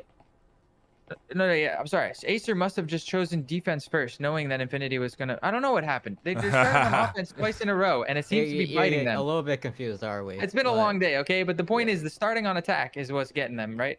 Right, Taj? Do you agree? I'm not really sure if, even though they were to start offense, because we have seen defense, they were able to get a couple of rounds back at hideout, but if they were to start defense, then obviously we go to that second half and we could have probably see like maybe a better showing, but see there as Acer is just stomping them over, especially on Revolters where, it's a lot more passive and they're getting sites where it's very easy for enforcers to push, and Acer is just stopping every single execute, every single push, and every single play that Infinity's trying to pull out of their playbook. Map 1, 7-2 for Acer. Map 2, 3-0. Pushing for the 4-0, pushing for the 6-0 at this rate, as we see Infinity on the attack with that hero rifle buy going into Ninja, hoping that they can connect with 1 or 2 on the defense to get those guns into their hands. Try and get things going for them. A smoke comes in. Is that another defensive smoke? It feels like it is, because Tech9 has been the one that's been going into those smokes when they come out. Oh my. He's going to be able to pick up Dolphin in the corner there. Just masterfully dancing in and out of these smoke grenades. Tech9 putting on a real showing. Ninja Tim does have a rifle here. If he can manage to pick up a two-piece, there's one. Gets the second one on a stone. Maybe he lets his team recover that. He does get 2. Now Cosmos should be able to pick up a rifle. OnDog might even be able to sneak in and grab that one out of the doorway. We've got ourselves a 3v3, and they could make something out of this round. I mean, they're down 3-0. You can't count Infinity out. I don't think they're feeling themselves right now, but if they can put a couple rounds on the board, that could change very quickly. Ninja Tim looking to help. OnDog's going to go for it. He does manage to pick up the rifle and back out. That's huge, and I'd like to see them rotate. You see Cosmos has already worked his way around to the opposite side of the map. Ninja Tim dancing back and forth, perhaps giving a little bit too much. I mean, maybe just setting a distraction for Cosmos to get the backstab, but he needs time. You got to just give him time. I don't think you need to take this fight right now. A minute left on the clock. I'd like to see the rotation. OnDog just make his way over to B. Yeah, a little bit of, not, a minute definitely is a lot, but not if you're going to be crouch walking and taking things quietly to get to where you're going. Cosmos will find both a audio transmitter and a door blocker in their way, and so this flank is well noticed by the likes of the Acer defense because of their effective utility placement. Yeah, now Ninja Tim also rotating to back up his team. I don't think this was a save round for Infinity, so they don't have the breaching foam to start poking holes onto this B side. They really are going to have to just break this door blocker with 30 seconds left and force their way in and get kind of a cheeky plant, probably right on the other side of that fax machine. Door blocker does get broken. Cosmos charging in, trying to find the first pick on a hotline, but he's caught between the crossfire. And now hotline peeking wide and picking up OnDog. Ninja Tim in the left in a 1 versus 3. It all fell apart. Rifle in hand, going to challenge, but getting peppered from every angle through the wall at their flank. Ultimately, it goes into Acer's hands. 4-0 on defense, and Infinity cannot get their foot in the ground here. They can't get planted and start locking in rounds. Now, they still can't even full buy going into round 5. So what are your choices? Take it to 5-0 and try and get 1 point to take it 5-1? It's not ideal, but I feel like that's their best opportunity here. Outside of that, we're seeing a 3 rifle buy to 2 pistols coming in here. Taj, the choices are limited at this stage if you don't put up round wins. I mean, they're up by 4, and you just look at the economy for Acer, and you have 1 player, that's Hotline, over that 5K mark, so they're doing well. But for the side of Infinity, where they haven't been able to put up a single round, they have been getting a couple of frags, and those frags are pretty much useless if you can't get back a couple of rounds. So, and I think they're just gonna go for this full buy here. They just want to have whatever. I think they're gonna have a couple of players have saved for a while, buy a couple attachments, but it's rough for Infinity right now. It is rough for Infinity. They have their backs against the wall big time now, Phil. They're down 4-0, map 2. Can't afford to lose here, or it's a 2-map sweep into the hands of Acer to take the NA Finals. Yeah, and that's exactly what Acer are trying to do. I mean, it's an interesting buy setup for them with the 3 rifles. Cosmos did have enough to get a 4th rifle on the server, but I guess he's just opting in. I guess they wanted a 2nd syringe in the util. Hopefully they have a plan to utilize this util that he has with the smoke grenade and the flash or the grenade to maximum effect here, because like you said, backs against the wall. This is their last chance. They got to put this one on the board, and his Ondog is going to be the first one to get picked up.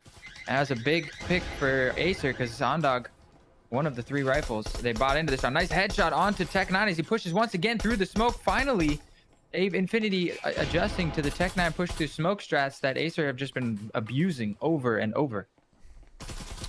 4-4, and there's a rifle back into their hands. So all things are as they should be for the Infinity offense. Everyone has a rifle and is pushing in towards a site. Static emitter there to deny initial entry through that main doorway. Also to shut down the EMP plant if they were to open up that wall, which they have foam on. Cosmos just going to the rooftop. He's got the foam in hand. Looks like they're setting a nice 1-2 punch up. He's got the breaching foam and the smoke over by the hatch. I think he's going to blow that wall. He's going to be able to drop the hatch, foam up the other wall, maybe get a smoke grenade in, and it is going to be a hit towards the A bomb site. That's a good setup. Dolphin over here by the generator, ready to put some kind of backstab play in. Hopefully that was preemptively, yeah. So she's not going to have to make too much noise as she vaults in, but Taquito and Stone with Hotline in the connector here to defend on A. I wonder if maybe they're planning a fake and rotating over, but Cosmos dropping in that locker room side. Nice pickup by Red, and they're 3v4 man disadvantage once again. Dolphin on the backside could catch Red rotating, gets one shot, but Hotline reinforces beautifully. Catches the refrag, well, not even refrag, just shuts down Dolphin from doing damage. And look at that, instantly Ninja and Link say, well, back to A we go. B's not going to work for us. And it just seems like nothing is working out here for this Infinity's attacking side, and just not they just not getting the ball rolling here. You know, we're not seeing them fit into the groove, find their rhythm like we normally see. This isn't the Infinity squad that we've been used to seeing so far throughout the preseason. But that having been said, they've never had to go up against Team Acer so far, right. At least on VRML. Yeah. Here it just is a dominant performance from Acer as they go into round 6 before we swap sides. Full buying and force buying coming in from Infinity. What are your thoughts? I mean, this, I think, was definitely not expected for a lot of players coming into this one. I mean, Acer has just been dominant this entire series. I think, you know, especially more on Revolters because they have been taking a lot of leads. I think, and then they lost a couple of rounds, but able to bring it back. This could happen again, especially on Factory, where their economy is okay and they're not up to pace right now. Yeah, they are just having a tough time, again, getting their footing here in this matchup, and it's because of how aggressive Acer have been playing. I really think that's one of the key elements in why this team's been winning. Obviously, also Acer just playing well. They're coordinated, they're in sync, they are feeling good as they dance on the defense. Maybe a little handshake there coming in from Hotline and Stone.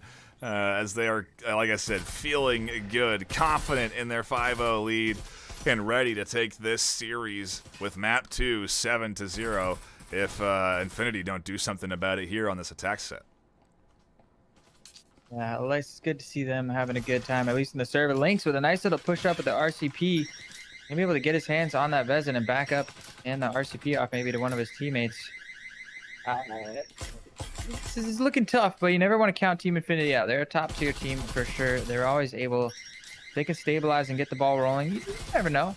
I'd like to see him at least put one on the board here in the first half. Yeah, it is definitely something that could happen here on the Infinity. If Infinity was if there was ever a team to do it, Infinity, I feel like would be that team to start to get their momentum in the later half of this set. And well, it is, again, tough for them with Taurus in hand, nades connecting. They have picked up a couple of rifles to make it a 3v3 rifle setup here. And ultimately, Cosmos finds another good nade. Taquito flies through the smoke, catches one, flies through the open hole, catches another. Hotline pushes through the doorway, catches a third. And in a matter of moments, the Infinity attack is squashed and Cosmos is alone in a 1v3. Yeah, I feel like anytime that there's a smoke grenade on the map and you're playing against Team Acer, you should just sit there and just point as many guns at it as possible, because somebody is likely to come flying through that smoke grenade, guns a-blazing. And if you're not ready for it, it can catch you off guard, as Infinity are having the rude awakening and finding out right now. I don't know, 2 versus 1. I don't know. This is doable. They need Cosmos. Obviously, it's the last round. There's no point saving here. The way that Hotline and Taquito have been playing so far in this matchup, it's gonna be tough. Yeah, no kidding. Out of all of the shooters to be left on the Acer side, these are the two that have been doing quite well. You look at their KDs, 9 and 2, 6 and 1. Red is the only one that's doing as well, with 6 and 2 now as they've gone down this round.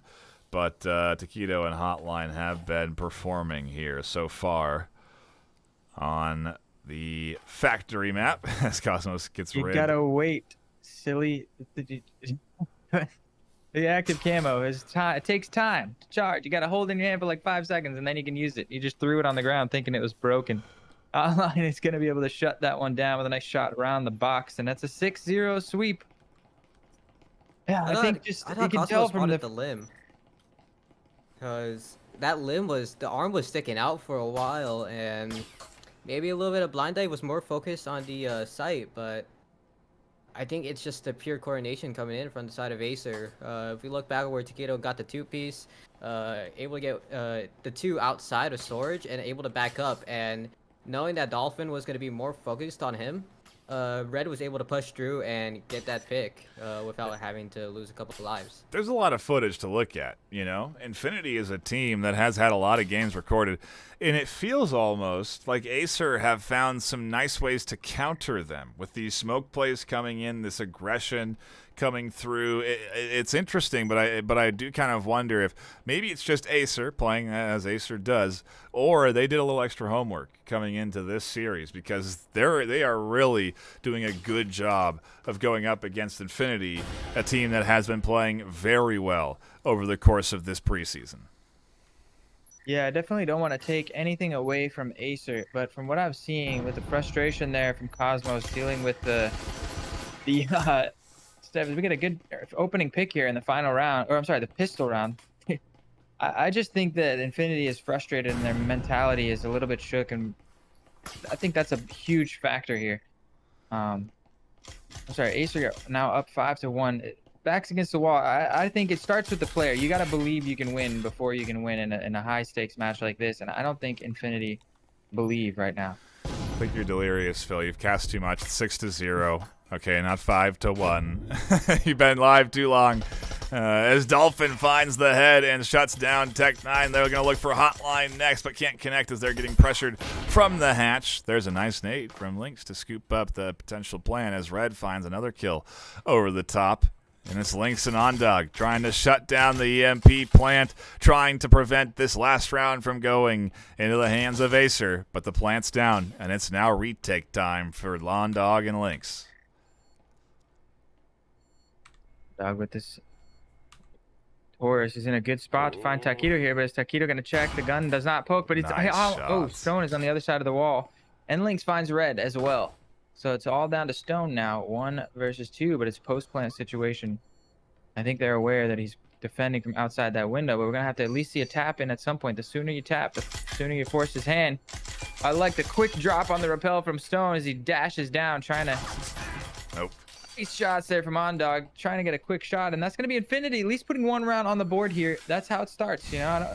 We said, if anybody is able to make this comeback happen, it's got to be this Infinity roster. Good thing you corrected yourself to say pistol round, because it is not the final round of this series or this map. It's certainly close as we are on series point here, Taj, but this is kind of what we saw with them on Hideout. Maybe they can just continue to ride the momentum and take another 6 themselves, push us to a map 3.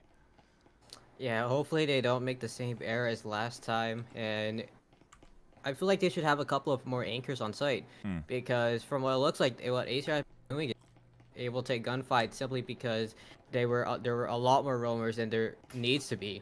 And for Acer, They just gotta adapt. They've been doing the same thing over and over, and it's worked well. You know, what should you change? You shouldn't change anything. And you know, they're just clearing out they're clearing out areas. They're getting info with drones, and they're able to capitalize on it. Yeah, they really are. It is an impressive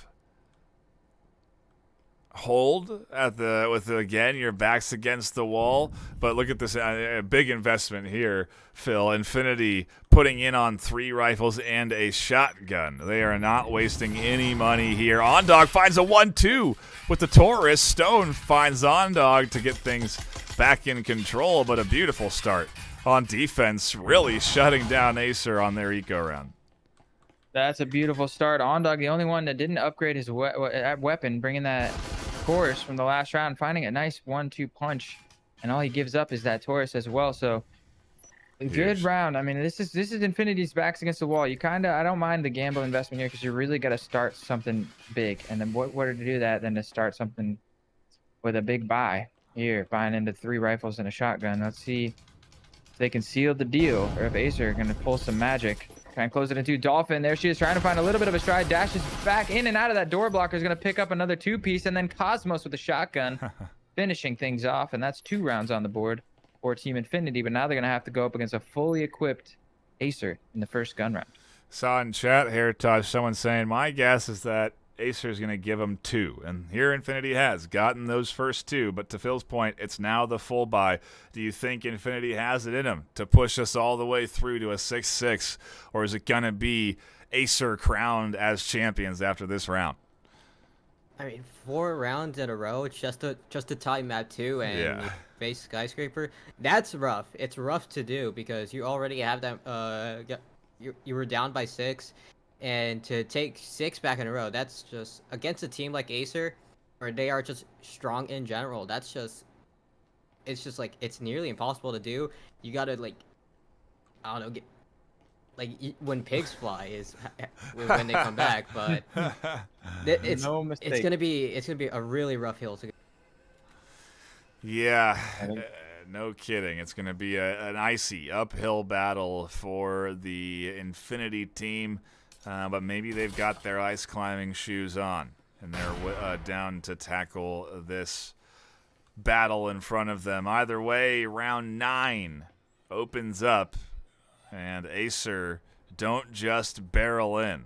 They take their time this time, maybe showing a little more respect to the Infinity defense and a little more desire to lock in and finish this series and take this championship. Yeah, this is gonna be a standard Acer versus Infinity round. Red is gonna get the first opening pick onto Ninja Tim there, on the top floor with the roam. That's huge. Dolphin was set up on this lobby side. She did break that door, ready to peek, but look how aware Taquito is of this tendency from Infinity. I think you're right when you talk about them coming in prepared to this. She just wise. She breaks the doors. Now she's got Taquito rotating this way. And she backs up as Cosmo manages to equalize things with that shotgun. Ondog just caught. Look, they had nowhere to go as they, attacking Acer team, completely collapses on this storage side of the map. It's going to be brutal as Tech9 came in the backside through the warehouse. Lynx manages to turn around and get a nice little snapshot. We have a smoke grenade on the wrap. I'd be ready for our Acer players to start diving through. Dolphin does bring us down to a 2v2 with a nice aggressive poke through the hallway. Final 2 attacking members of Team Acer now outside of the building on this orange side. They have the EMP down. I didn't see the pings come through, so I don't know if they realized, but the EMP is actually down in the storage room. And this is it. Backs against the wall. You got to win this 2v2. Lynx and Dolphin versus Taquito and Red for all the marbles. It is so close right now. Of course it comes down to the 2v2, Phil.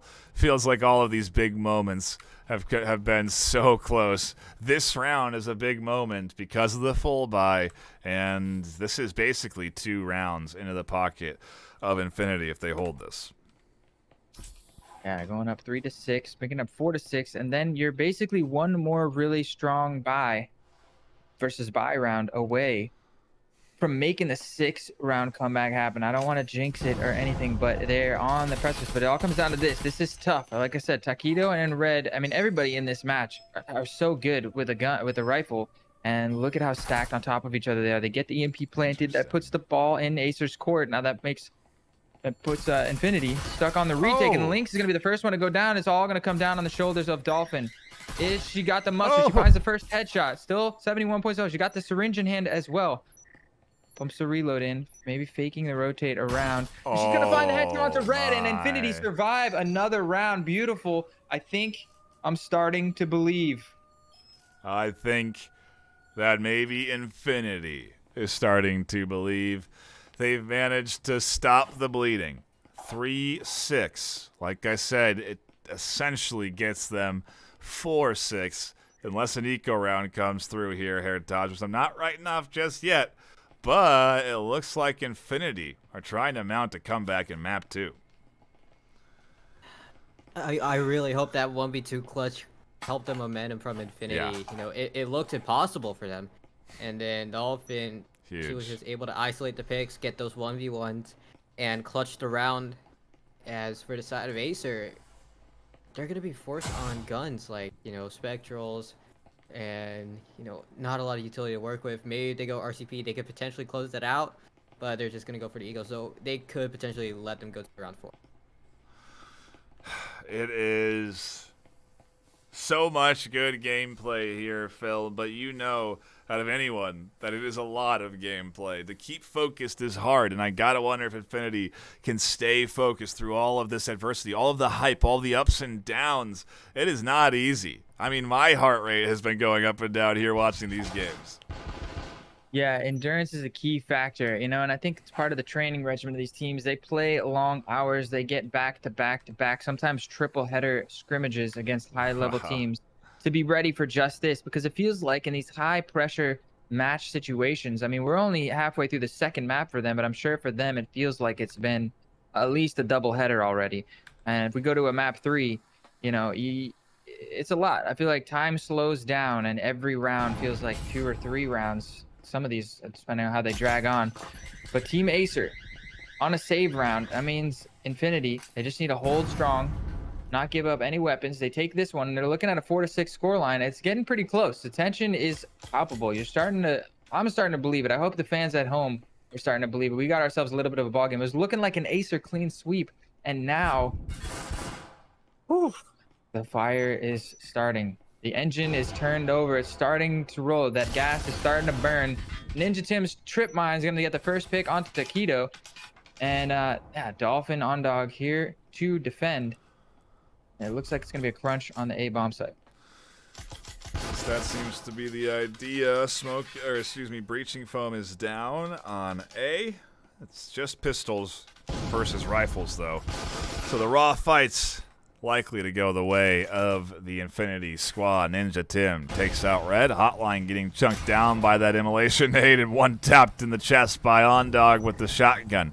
Lynx catches the rotation onto Stone, and it's all up to Texas, who's looking down through the hatch, and in a 1v5. 1v5, and with a Jesper in hand, no doubt. Now this is tough ask for anybody, but at the end of the day, are you going to save the Jesper?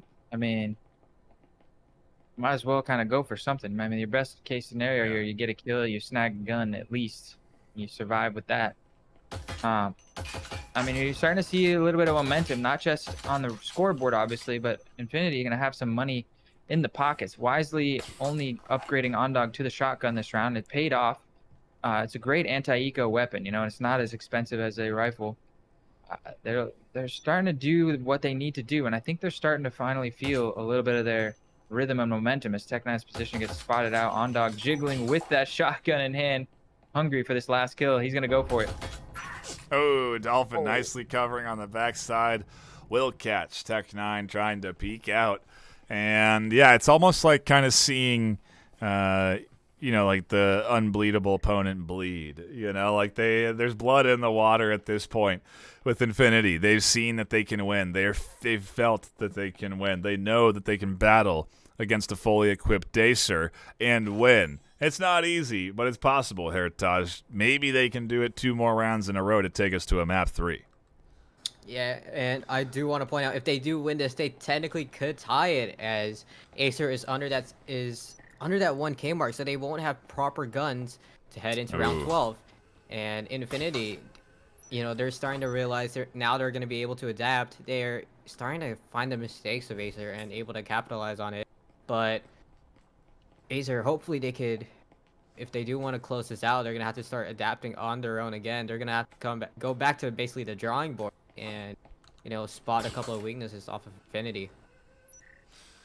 See some confusion in chat. It is map wins first, then rounds that determine who our winner is of this championship. And so if we do have the tie here, it will mean that, well, I suppose the tie would mean that we come down to rounds at the end of the day. And it would mean that they would need to win the map 7-2 or 7-1. So yeah, the tie, even with the tie, they have to dominate their map 3. Yeah, that's what's brutal here about this situation. They get the next 2 rounds. I mean, we're going to Skyscraper. I really hope that Infinity is starting on the defense, because they've started on attack both of these first 2 rounds, and I think it was a part of the reason why they were not able to get into that rhythm, into that flow as quickly. As you see them here on defense, on Factory, finally able to get some rounds strung together.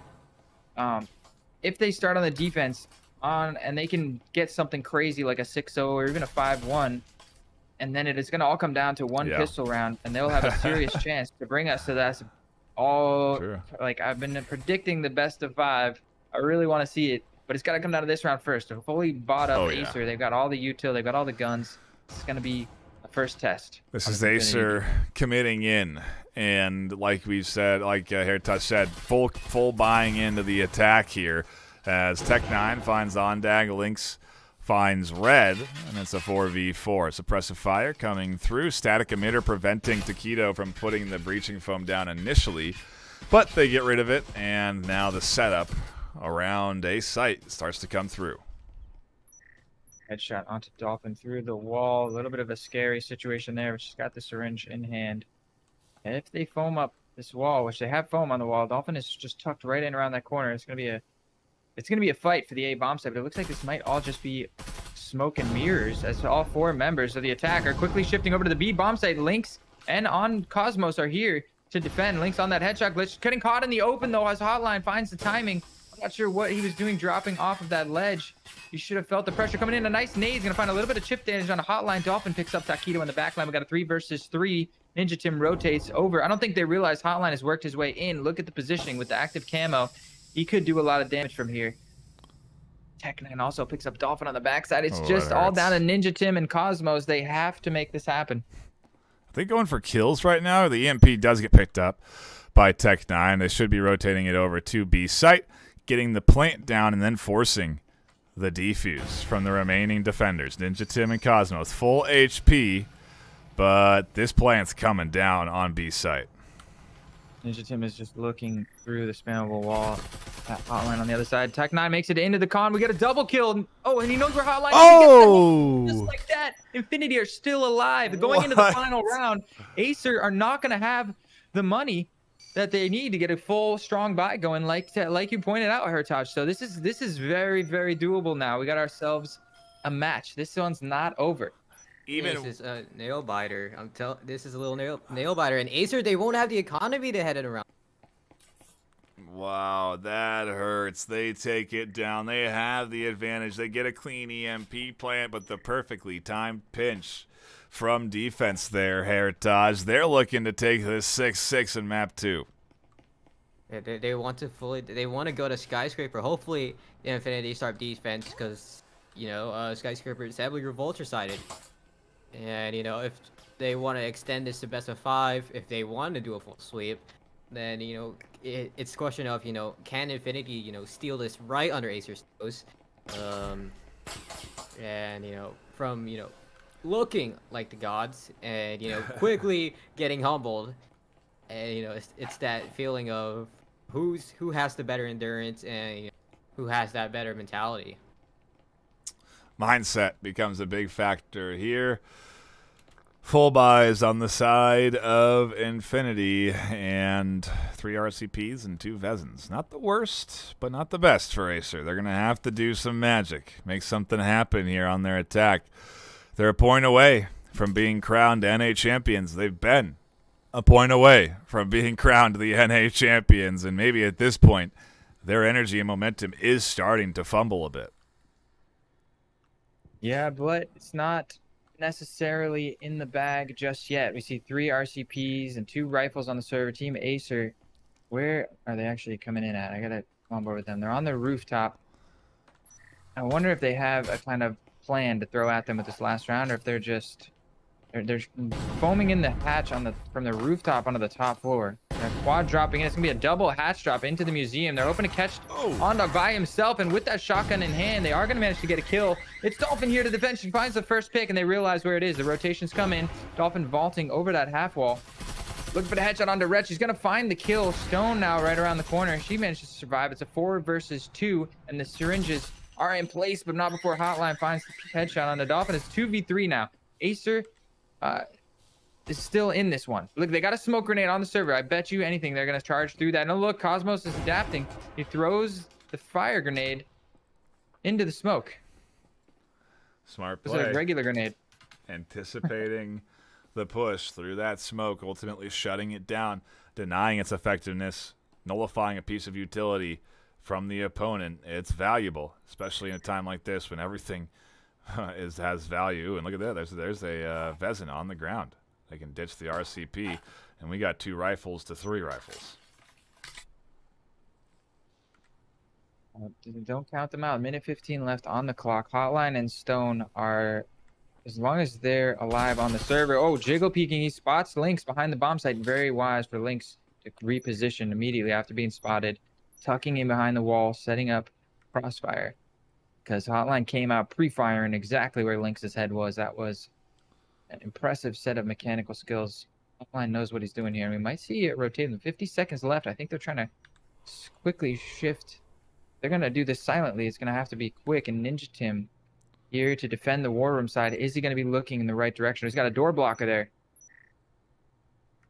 They do ping the door blocker and immediately decide to go back into museum.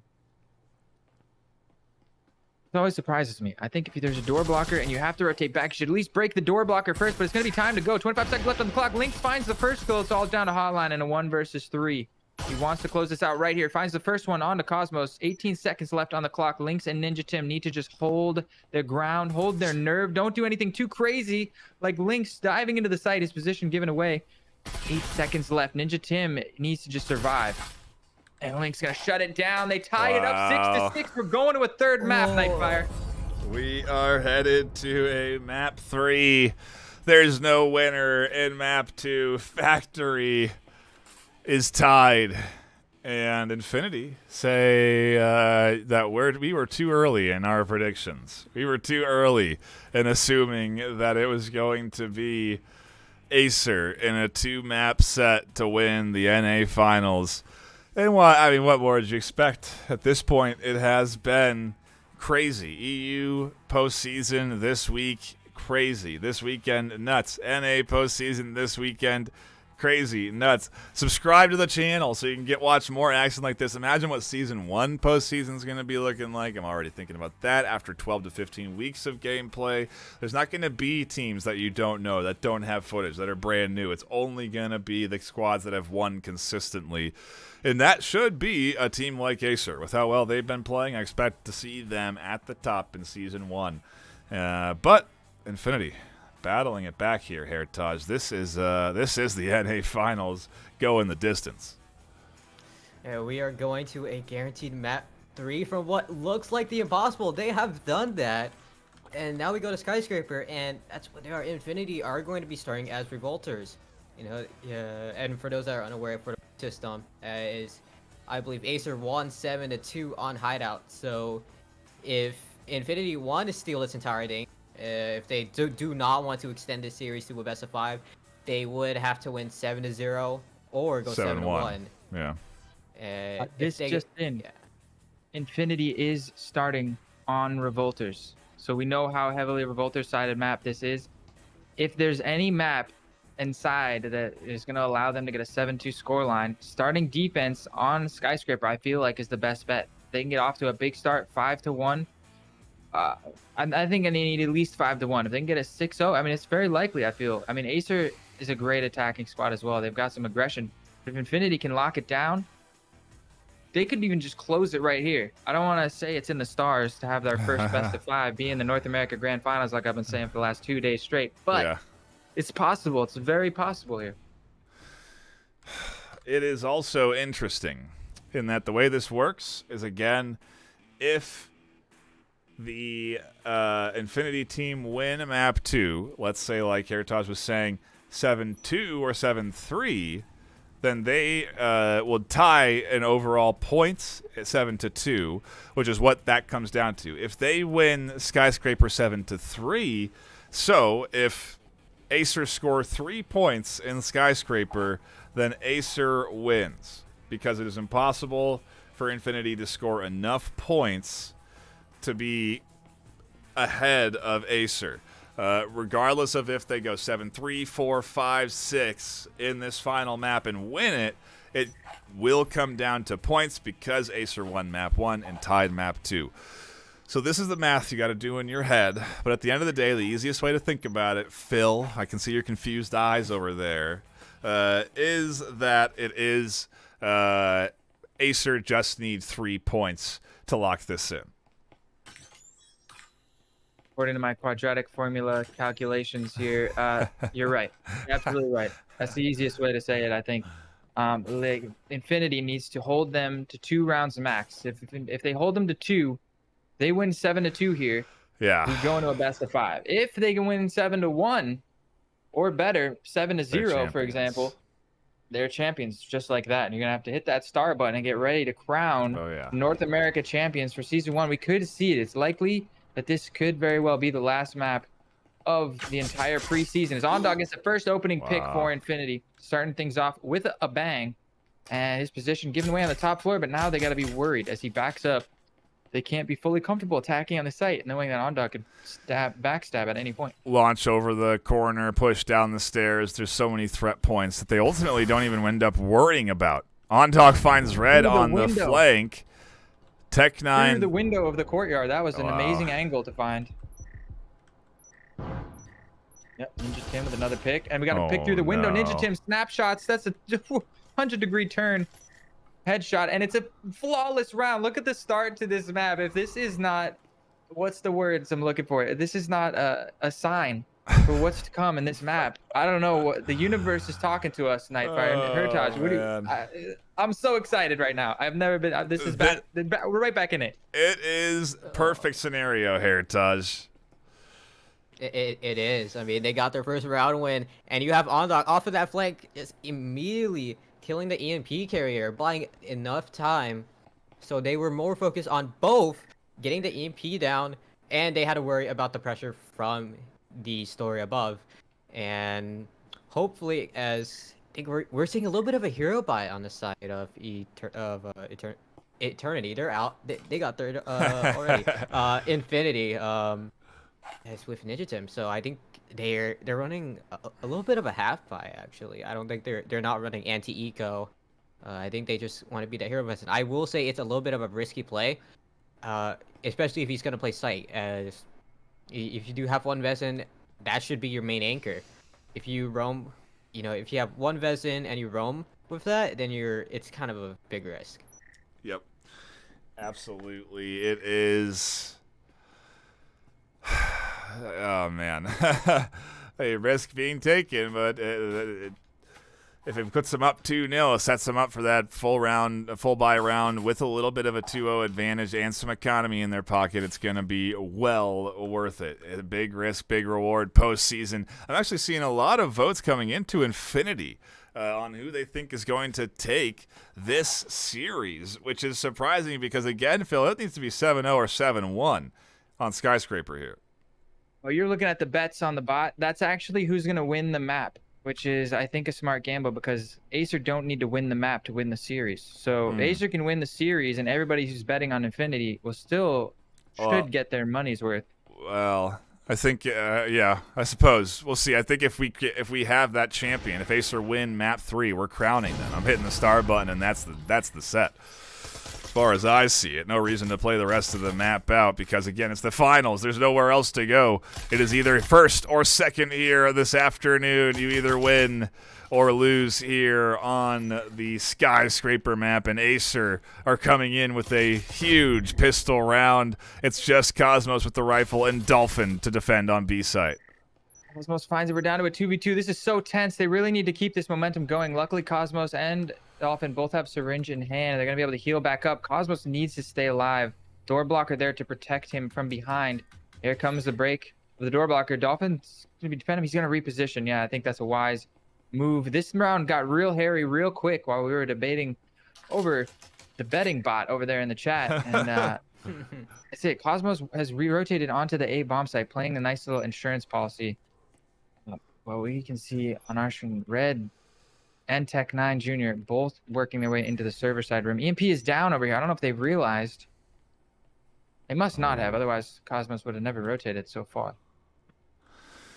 That's a tough spot for it to be down. They have to get in to this back line by B.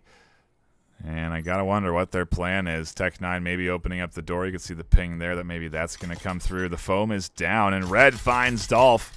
That's the rifle. Oh, no, Cosmos has rifle still in hand on the back side of B. Shots come in. Tech9 works through. So tense right now. Cosmos finds a bunch of damage on Tech9. Gets the first kill down to a 1 versus 1. Red gets the plant off, and he manages to safely back out into that server room. I think Cosmos could read this, wrapping around the other side of the server. This is a great movement by him. Red is currently looking the right way, but rifle versus pistol, and he finds it. Cosmos finds it and barely clutches that round out. That is so huge. Infinity needed Cosmos to come out on top of that one with the 1 versus 2 clutch. So tense. They're up 2-0 going into the first gun round. This is all still possible. 2-0. And the defensive set going strong for Infinity. The full buy round coming up next, Heritage. Do you feel Acer has a chance of bouncing back in this? They certainly came close there on round 2. And they have came close. It all was down to, just a 1v1. Potentially if Cosmos or Red had Vesence, it could have probably went either way. But, pistols against rifles, we all know who wins. But we're heading into this full buy where anything anything could happen. Acer, they have a lot less pressure to worry about. Well, don't let Infinity 6-0. They just have to worry about 3 rounds. Take notes if you're tuning in. That rifle buy going in, that aggressive rifle buy on defense, paid off huge. They got the big kills they needed because of that rifle fill. That is why you do that when you have a little extra cash on defense or offense. Yeah, I mean, it was I want to say it's fully do or die. It's only the second round in, but because of how little slack they have here to work with, you can only give up a max of 2 rounds, right? You can't be giving up a round this early in the game. So that was a very important round. Now, this is another very important round. We're going into the first full buy round, and this really sets the tone for them to lock it down on defense here. And considering how close the last round was, they don't have that rifle versus pistol advantage going into this. So they're going to have to really hold strong. Where is the push coming from? Bathroom seems to be in control as Ondog finds a shotgun kill. Tech9 here is close and doesn't challenge Ondog in those close quarters. Instead, they'll drop back, and with Stone taking damage, they too drop back. Hell syringes getting shared around eventually. Stone should be getting healed up as Cosmos catches Hotline for a wall bang through the wall with a headshot, no less. That was incredible. Through the wall, through multiple walls, but Tech9 answering back, finding Cosmos. The Lynx trying to get aggressive into the bathroom here. This could be huge. He finds one. Stone is so low around that corner. 10 points of health on him. He's got EMP in hand. Oh, beautiful play. And it all started off the back of Ondog at the beginning of the round with a shotgun, finding that opening pick, and he also managed to pick up a rifle there. Look at this defensive smoke coming out. A little bit premature, I would say. Post plant, I'm telling you, save him for the post plant, people. I wonder if it was for a distraction so that Ondog could get past and tuck back in onto A's site. Who knows? Either way, it's just a stone and red here. Red outside the window, gets pushed by Ondog, gets chunked hard, but will be able to drop back and rejoin Stone. Ultimately 2v3, so a big pick. Yeah, I mean, this round is looking more and more doable as Stone has survived long enough in that corner for his health syringe to recharge. Now he's back up to 90 health, not quite full, but that's a big difference between 10 and 90. 80 to be specific. I mean, but 2 versus 3, 54 seconds left on the clock. I wonder, are they doing a long rotation, or are they actually gonna save this? They're saving. What do you think about that, Hertaj? It is 3-0 for Infinity, but I guess, like we said, they just need a few rounds. And so stack it all into one big one going into round 5? Or round 4? I think that's what... round 4, I think they're just going to have... they're just going to utilize the 2 Vezins. And, I think they're going to focus a lot more on round 5, where, that's the second full buy round. And... that's also a big risk too, as if Acer were to not pick up a single round, they could be facing 6-0 because they wouldn't have that economy event. Compared to wow, I keep saying wow, this sister team confusing me. Wow, it never happened before, but Infinity, they're doing pretty well for their economy. You're getting distracted by the juggling of red on stream here, I think maybe is what's drawing your attention. Either way, yeah, a powerful Infinity kickoff here, Phil. They're up 3-0. Map 3, NA Finals. They need to take it 7-0 or 7-1. 7-2 is an option, but not one that I think anybody wants, because that is a lot more breachers to play. And we're probably going to take some breaks, get some headsets charged, because we're pushing 2 hours of NA Finals at that stage. I mean, you're preaching to the choir here. It's been such a long day. That little nap break I had is paying off negatively for me. I'm getting a massive headache, and I still want to see the best of 5. You're crazy. I want to see it happen. I want to go all the distance. This is the best Preachers action that we've seen. Pain is temporary. Glory is forever. I'm in it for the long run here. Oh, we push through. We do a lot for you fine folk at home, and there's a lot of you. We do appreciate everyone tuning in, hanging out, enjoying the action. We are at 625 subs so far. We've had well over 150 subs over the course of the postseason weekends, and we really appreciate everyone tuning in, sharing the streams with your friends, and getting ready for Season 1, which starts September 11th. You're not going to want to miss that. Start your team, create it starting tomorrow as rosters unlock, start recruiting, find new players, and get ready for Season 1. Again, it starts September 11th. Maybe these teams already looking forward to Season 1. Certainly Infinity not, as they are just trying to win this map. It's a tall order. Nice open exciting. up. We're into the middle of the 4th round here.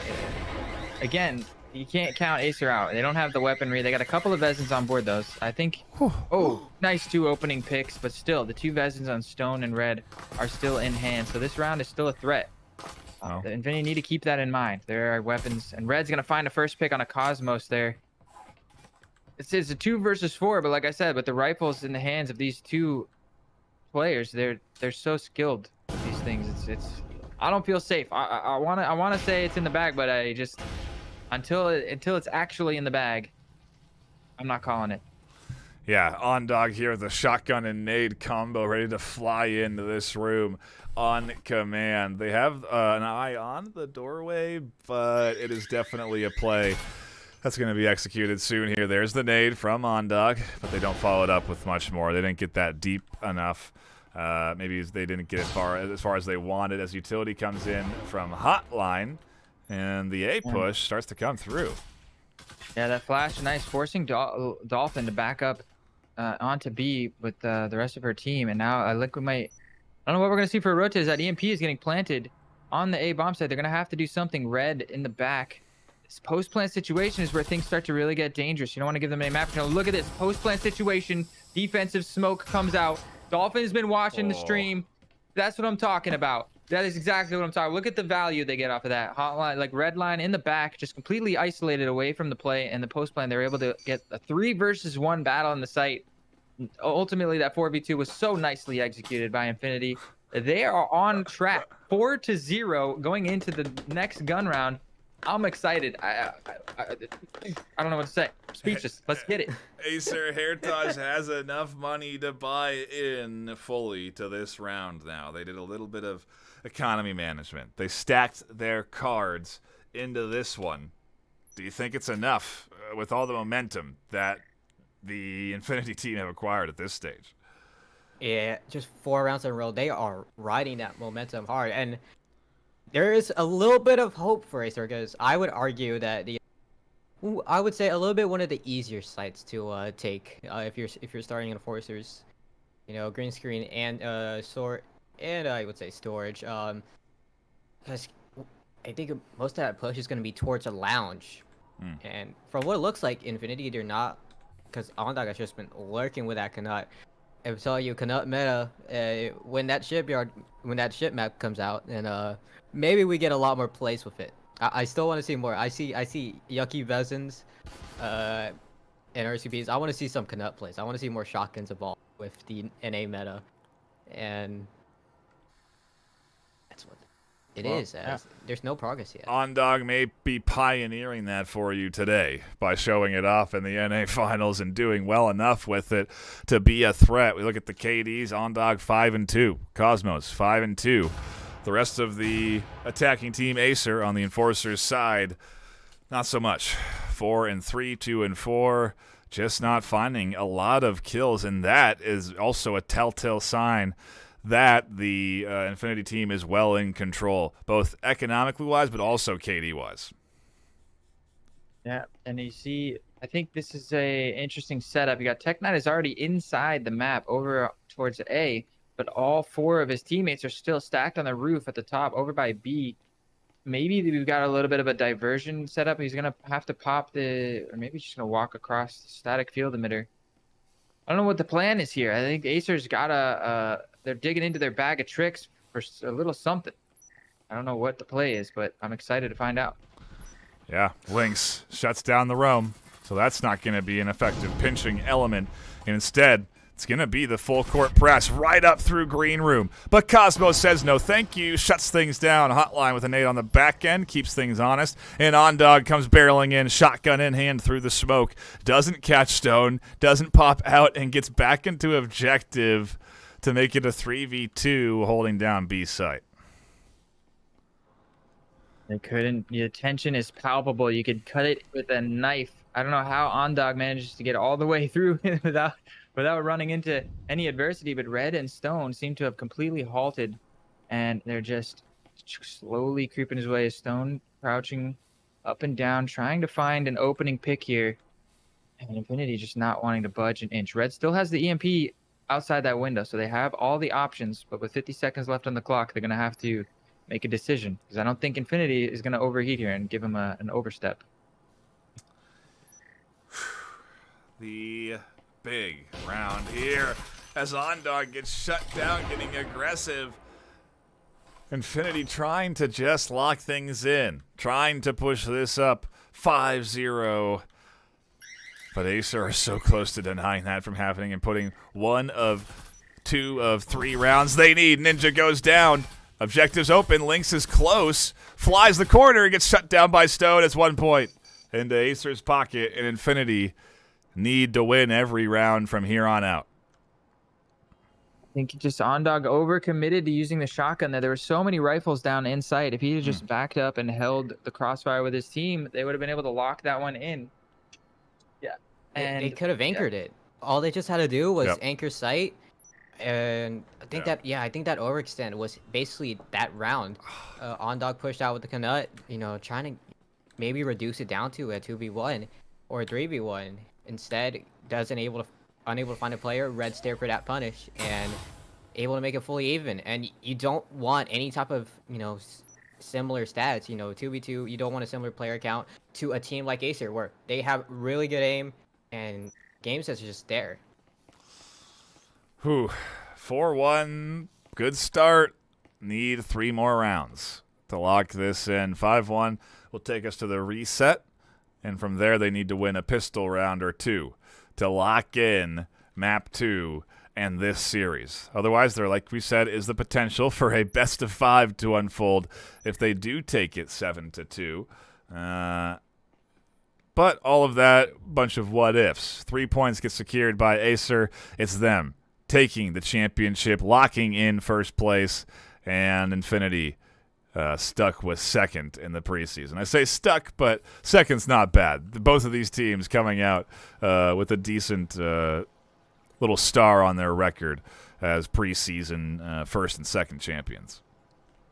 Yeah, it's been a good, solid performance. That's another way that you can take the pressure off when you're feeling it in a match like this. No matter what happens, you've already locked in second place here, right? Yep. I'm a little bit concerned to see Ondog still using that shotgun. Dolphin's got plenty of money to drop an extra rifle. Even if you want to use the shotgun here, there's no harm in the last round to buy an extra Vezin and stick it on your chest just in case you need to get stuck in that long-range fighting scenario.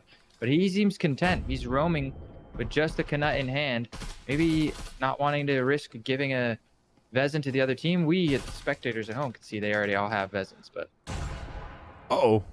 Oh my god, look at the damage he found. Did you see that? Ondog with the shotgun around the barrier above on the second floor, leaning across the balcony. Oh my goodness. Finding it gets 60 damage there on the Taquito. That's a good way to set the pace for the round. From up over the balcony. I was like, was that from underground? I didn't know where those shots had come from. Ondog. Yeah, nicely done there, and that's how they did that, just getting that one arm over the edge. Shotgun there. Is Taquito even aware that they got hit from behind like that? I think they're going to be aware. I mean, we're starting to see a lot of these top players use this type of angle. Look at Ondog is still leaning over that, looking for... He's going to finish it. He's going to get the finisher. No. Oh, Taquito just barely sneaking by there. And they find an opening pick on the Cosmos here. This is looking like a dangerous situation, as Ondog is going to have to fall back and support his team somehow. Oh! Dolphin with the wall bang, though, is going to find Tech9 Jr. The wall gets popped onto A. Ninja Tim and Dolphin both here to defend. A little bit of damage onto Red, but it's a 4 versus 4.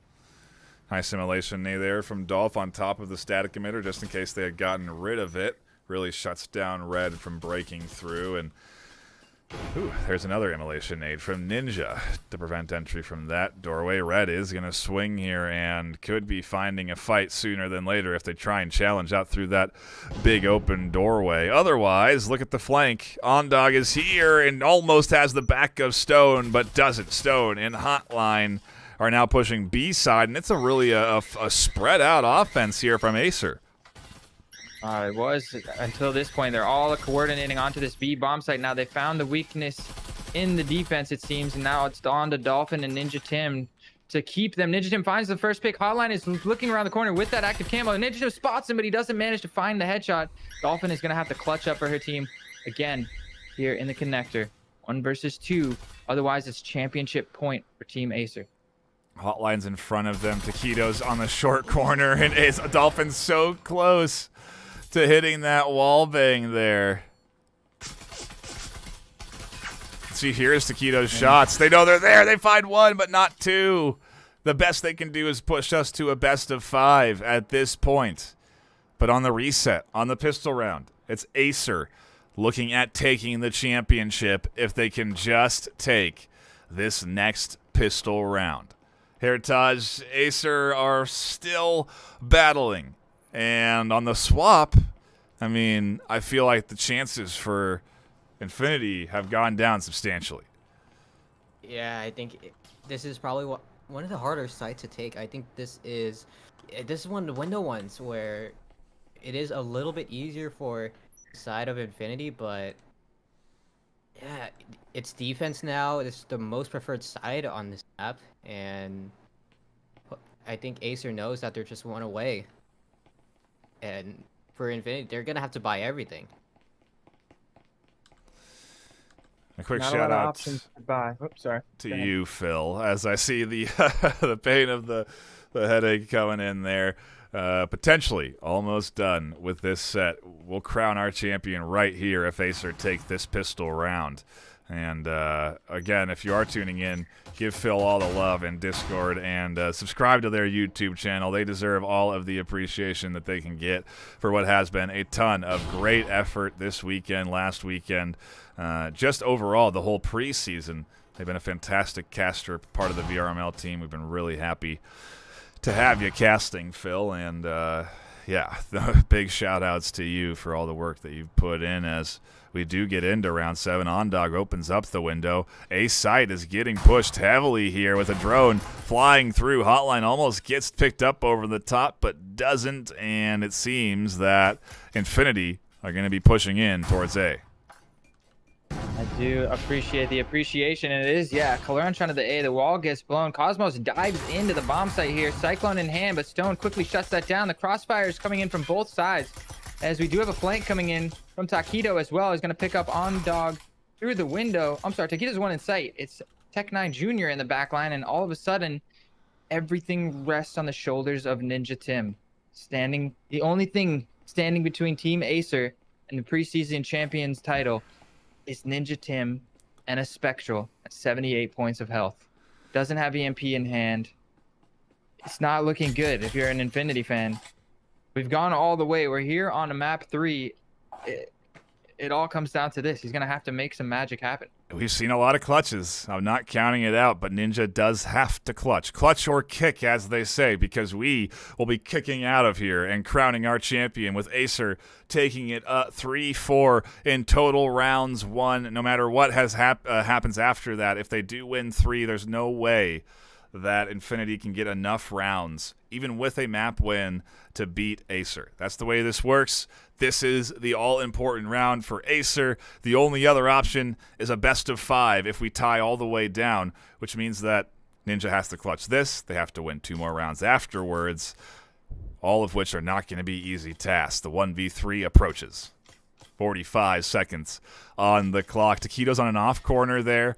It's almost like maybe distractionary shots are coming in from the other side to draw their attention away from Taquito so that when they push in, they spring their trap, and there it is. Taquito catches the kill. We have our NA champions. It is Acer taking the championship in rounds 1 on map 3 with 3 points. That is the ball game right there. Infinity, our second place. Acer, our first. Heritage, a long day of breachers, but ultimately a stellar finale. I'm just tired. It's been a long day of championships here, and for both NA and EU. You see, we went from a strong 7-2 coming in from Acer, and we've seen a first sweep on map 2, and then Acer just finally ended all here on Skyscraper. Yes, indeed. Phil, your final thoughts on a long weekend, but ultimately a really fun one. It was so much fun. I mean, every ounce of pain in my brain right now is absolutely worth it. I wouldn't trade it for anything. If I had to do it all over again, I'd do it in a heartbeat. Infinity, the NA Grand Finals, including what was just an epic 2 weeks, really, of a postseason. Yeah. Great. I mean, Infinity, they took us all the way to map 3, made the comeback happen. What was it? 6 rounds in a row, something like that. It was the crazy storyline. It almost seemed like it was written in the cards to go to a best of 5, but just barely not able to put us there. Yep. I couldn't be happier. It was a blast. I hope you had as much fun watching as I had casting. It's been a great time. Yeah, and I think both the teams know this. They're flinging themselves at each other with pistols now. They're aware that the rounds are done. They're not even playing competitively, so we don't have much to tune in. You're not missing any action. Ultimately, though, Acer are our NA champions, and Infinity are second place, right alongside their system team, Eternity, at third place. Overall, pretty good for that group of teams, but that's going to be it for us here on the desk. A shout out to all of the folks tuning in, to all of the casters that have stopped by. A shout out to our sponsors, ProTube VR, offering fantastic stocks that help enhance your aim in-game. HyperX with Quadcast S, Cloud 2s, and a variety of other products that are all high quality and have lasted me a long time. Also, Triangle Factory for putting us together and ultimately offering us fantastic support for the VRML and bringing you what has been a fantastic preseason. Season 1 starts September 11th, so start creating your teams right now. Till then, we're going to take a break. Phil's going to cure his migraine, and we're going to get ready for Season 1. My name's Ben Nightfire with 2 E's, my co-caster Heritage and Filibust. We'll see you all September 11th for the Season 1 debut.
Reachers VRML is brought to you by Triangle Factory, HyperX, ProTube VR. Thanks for watching VRML.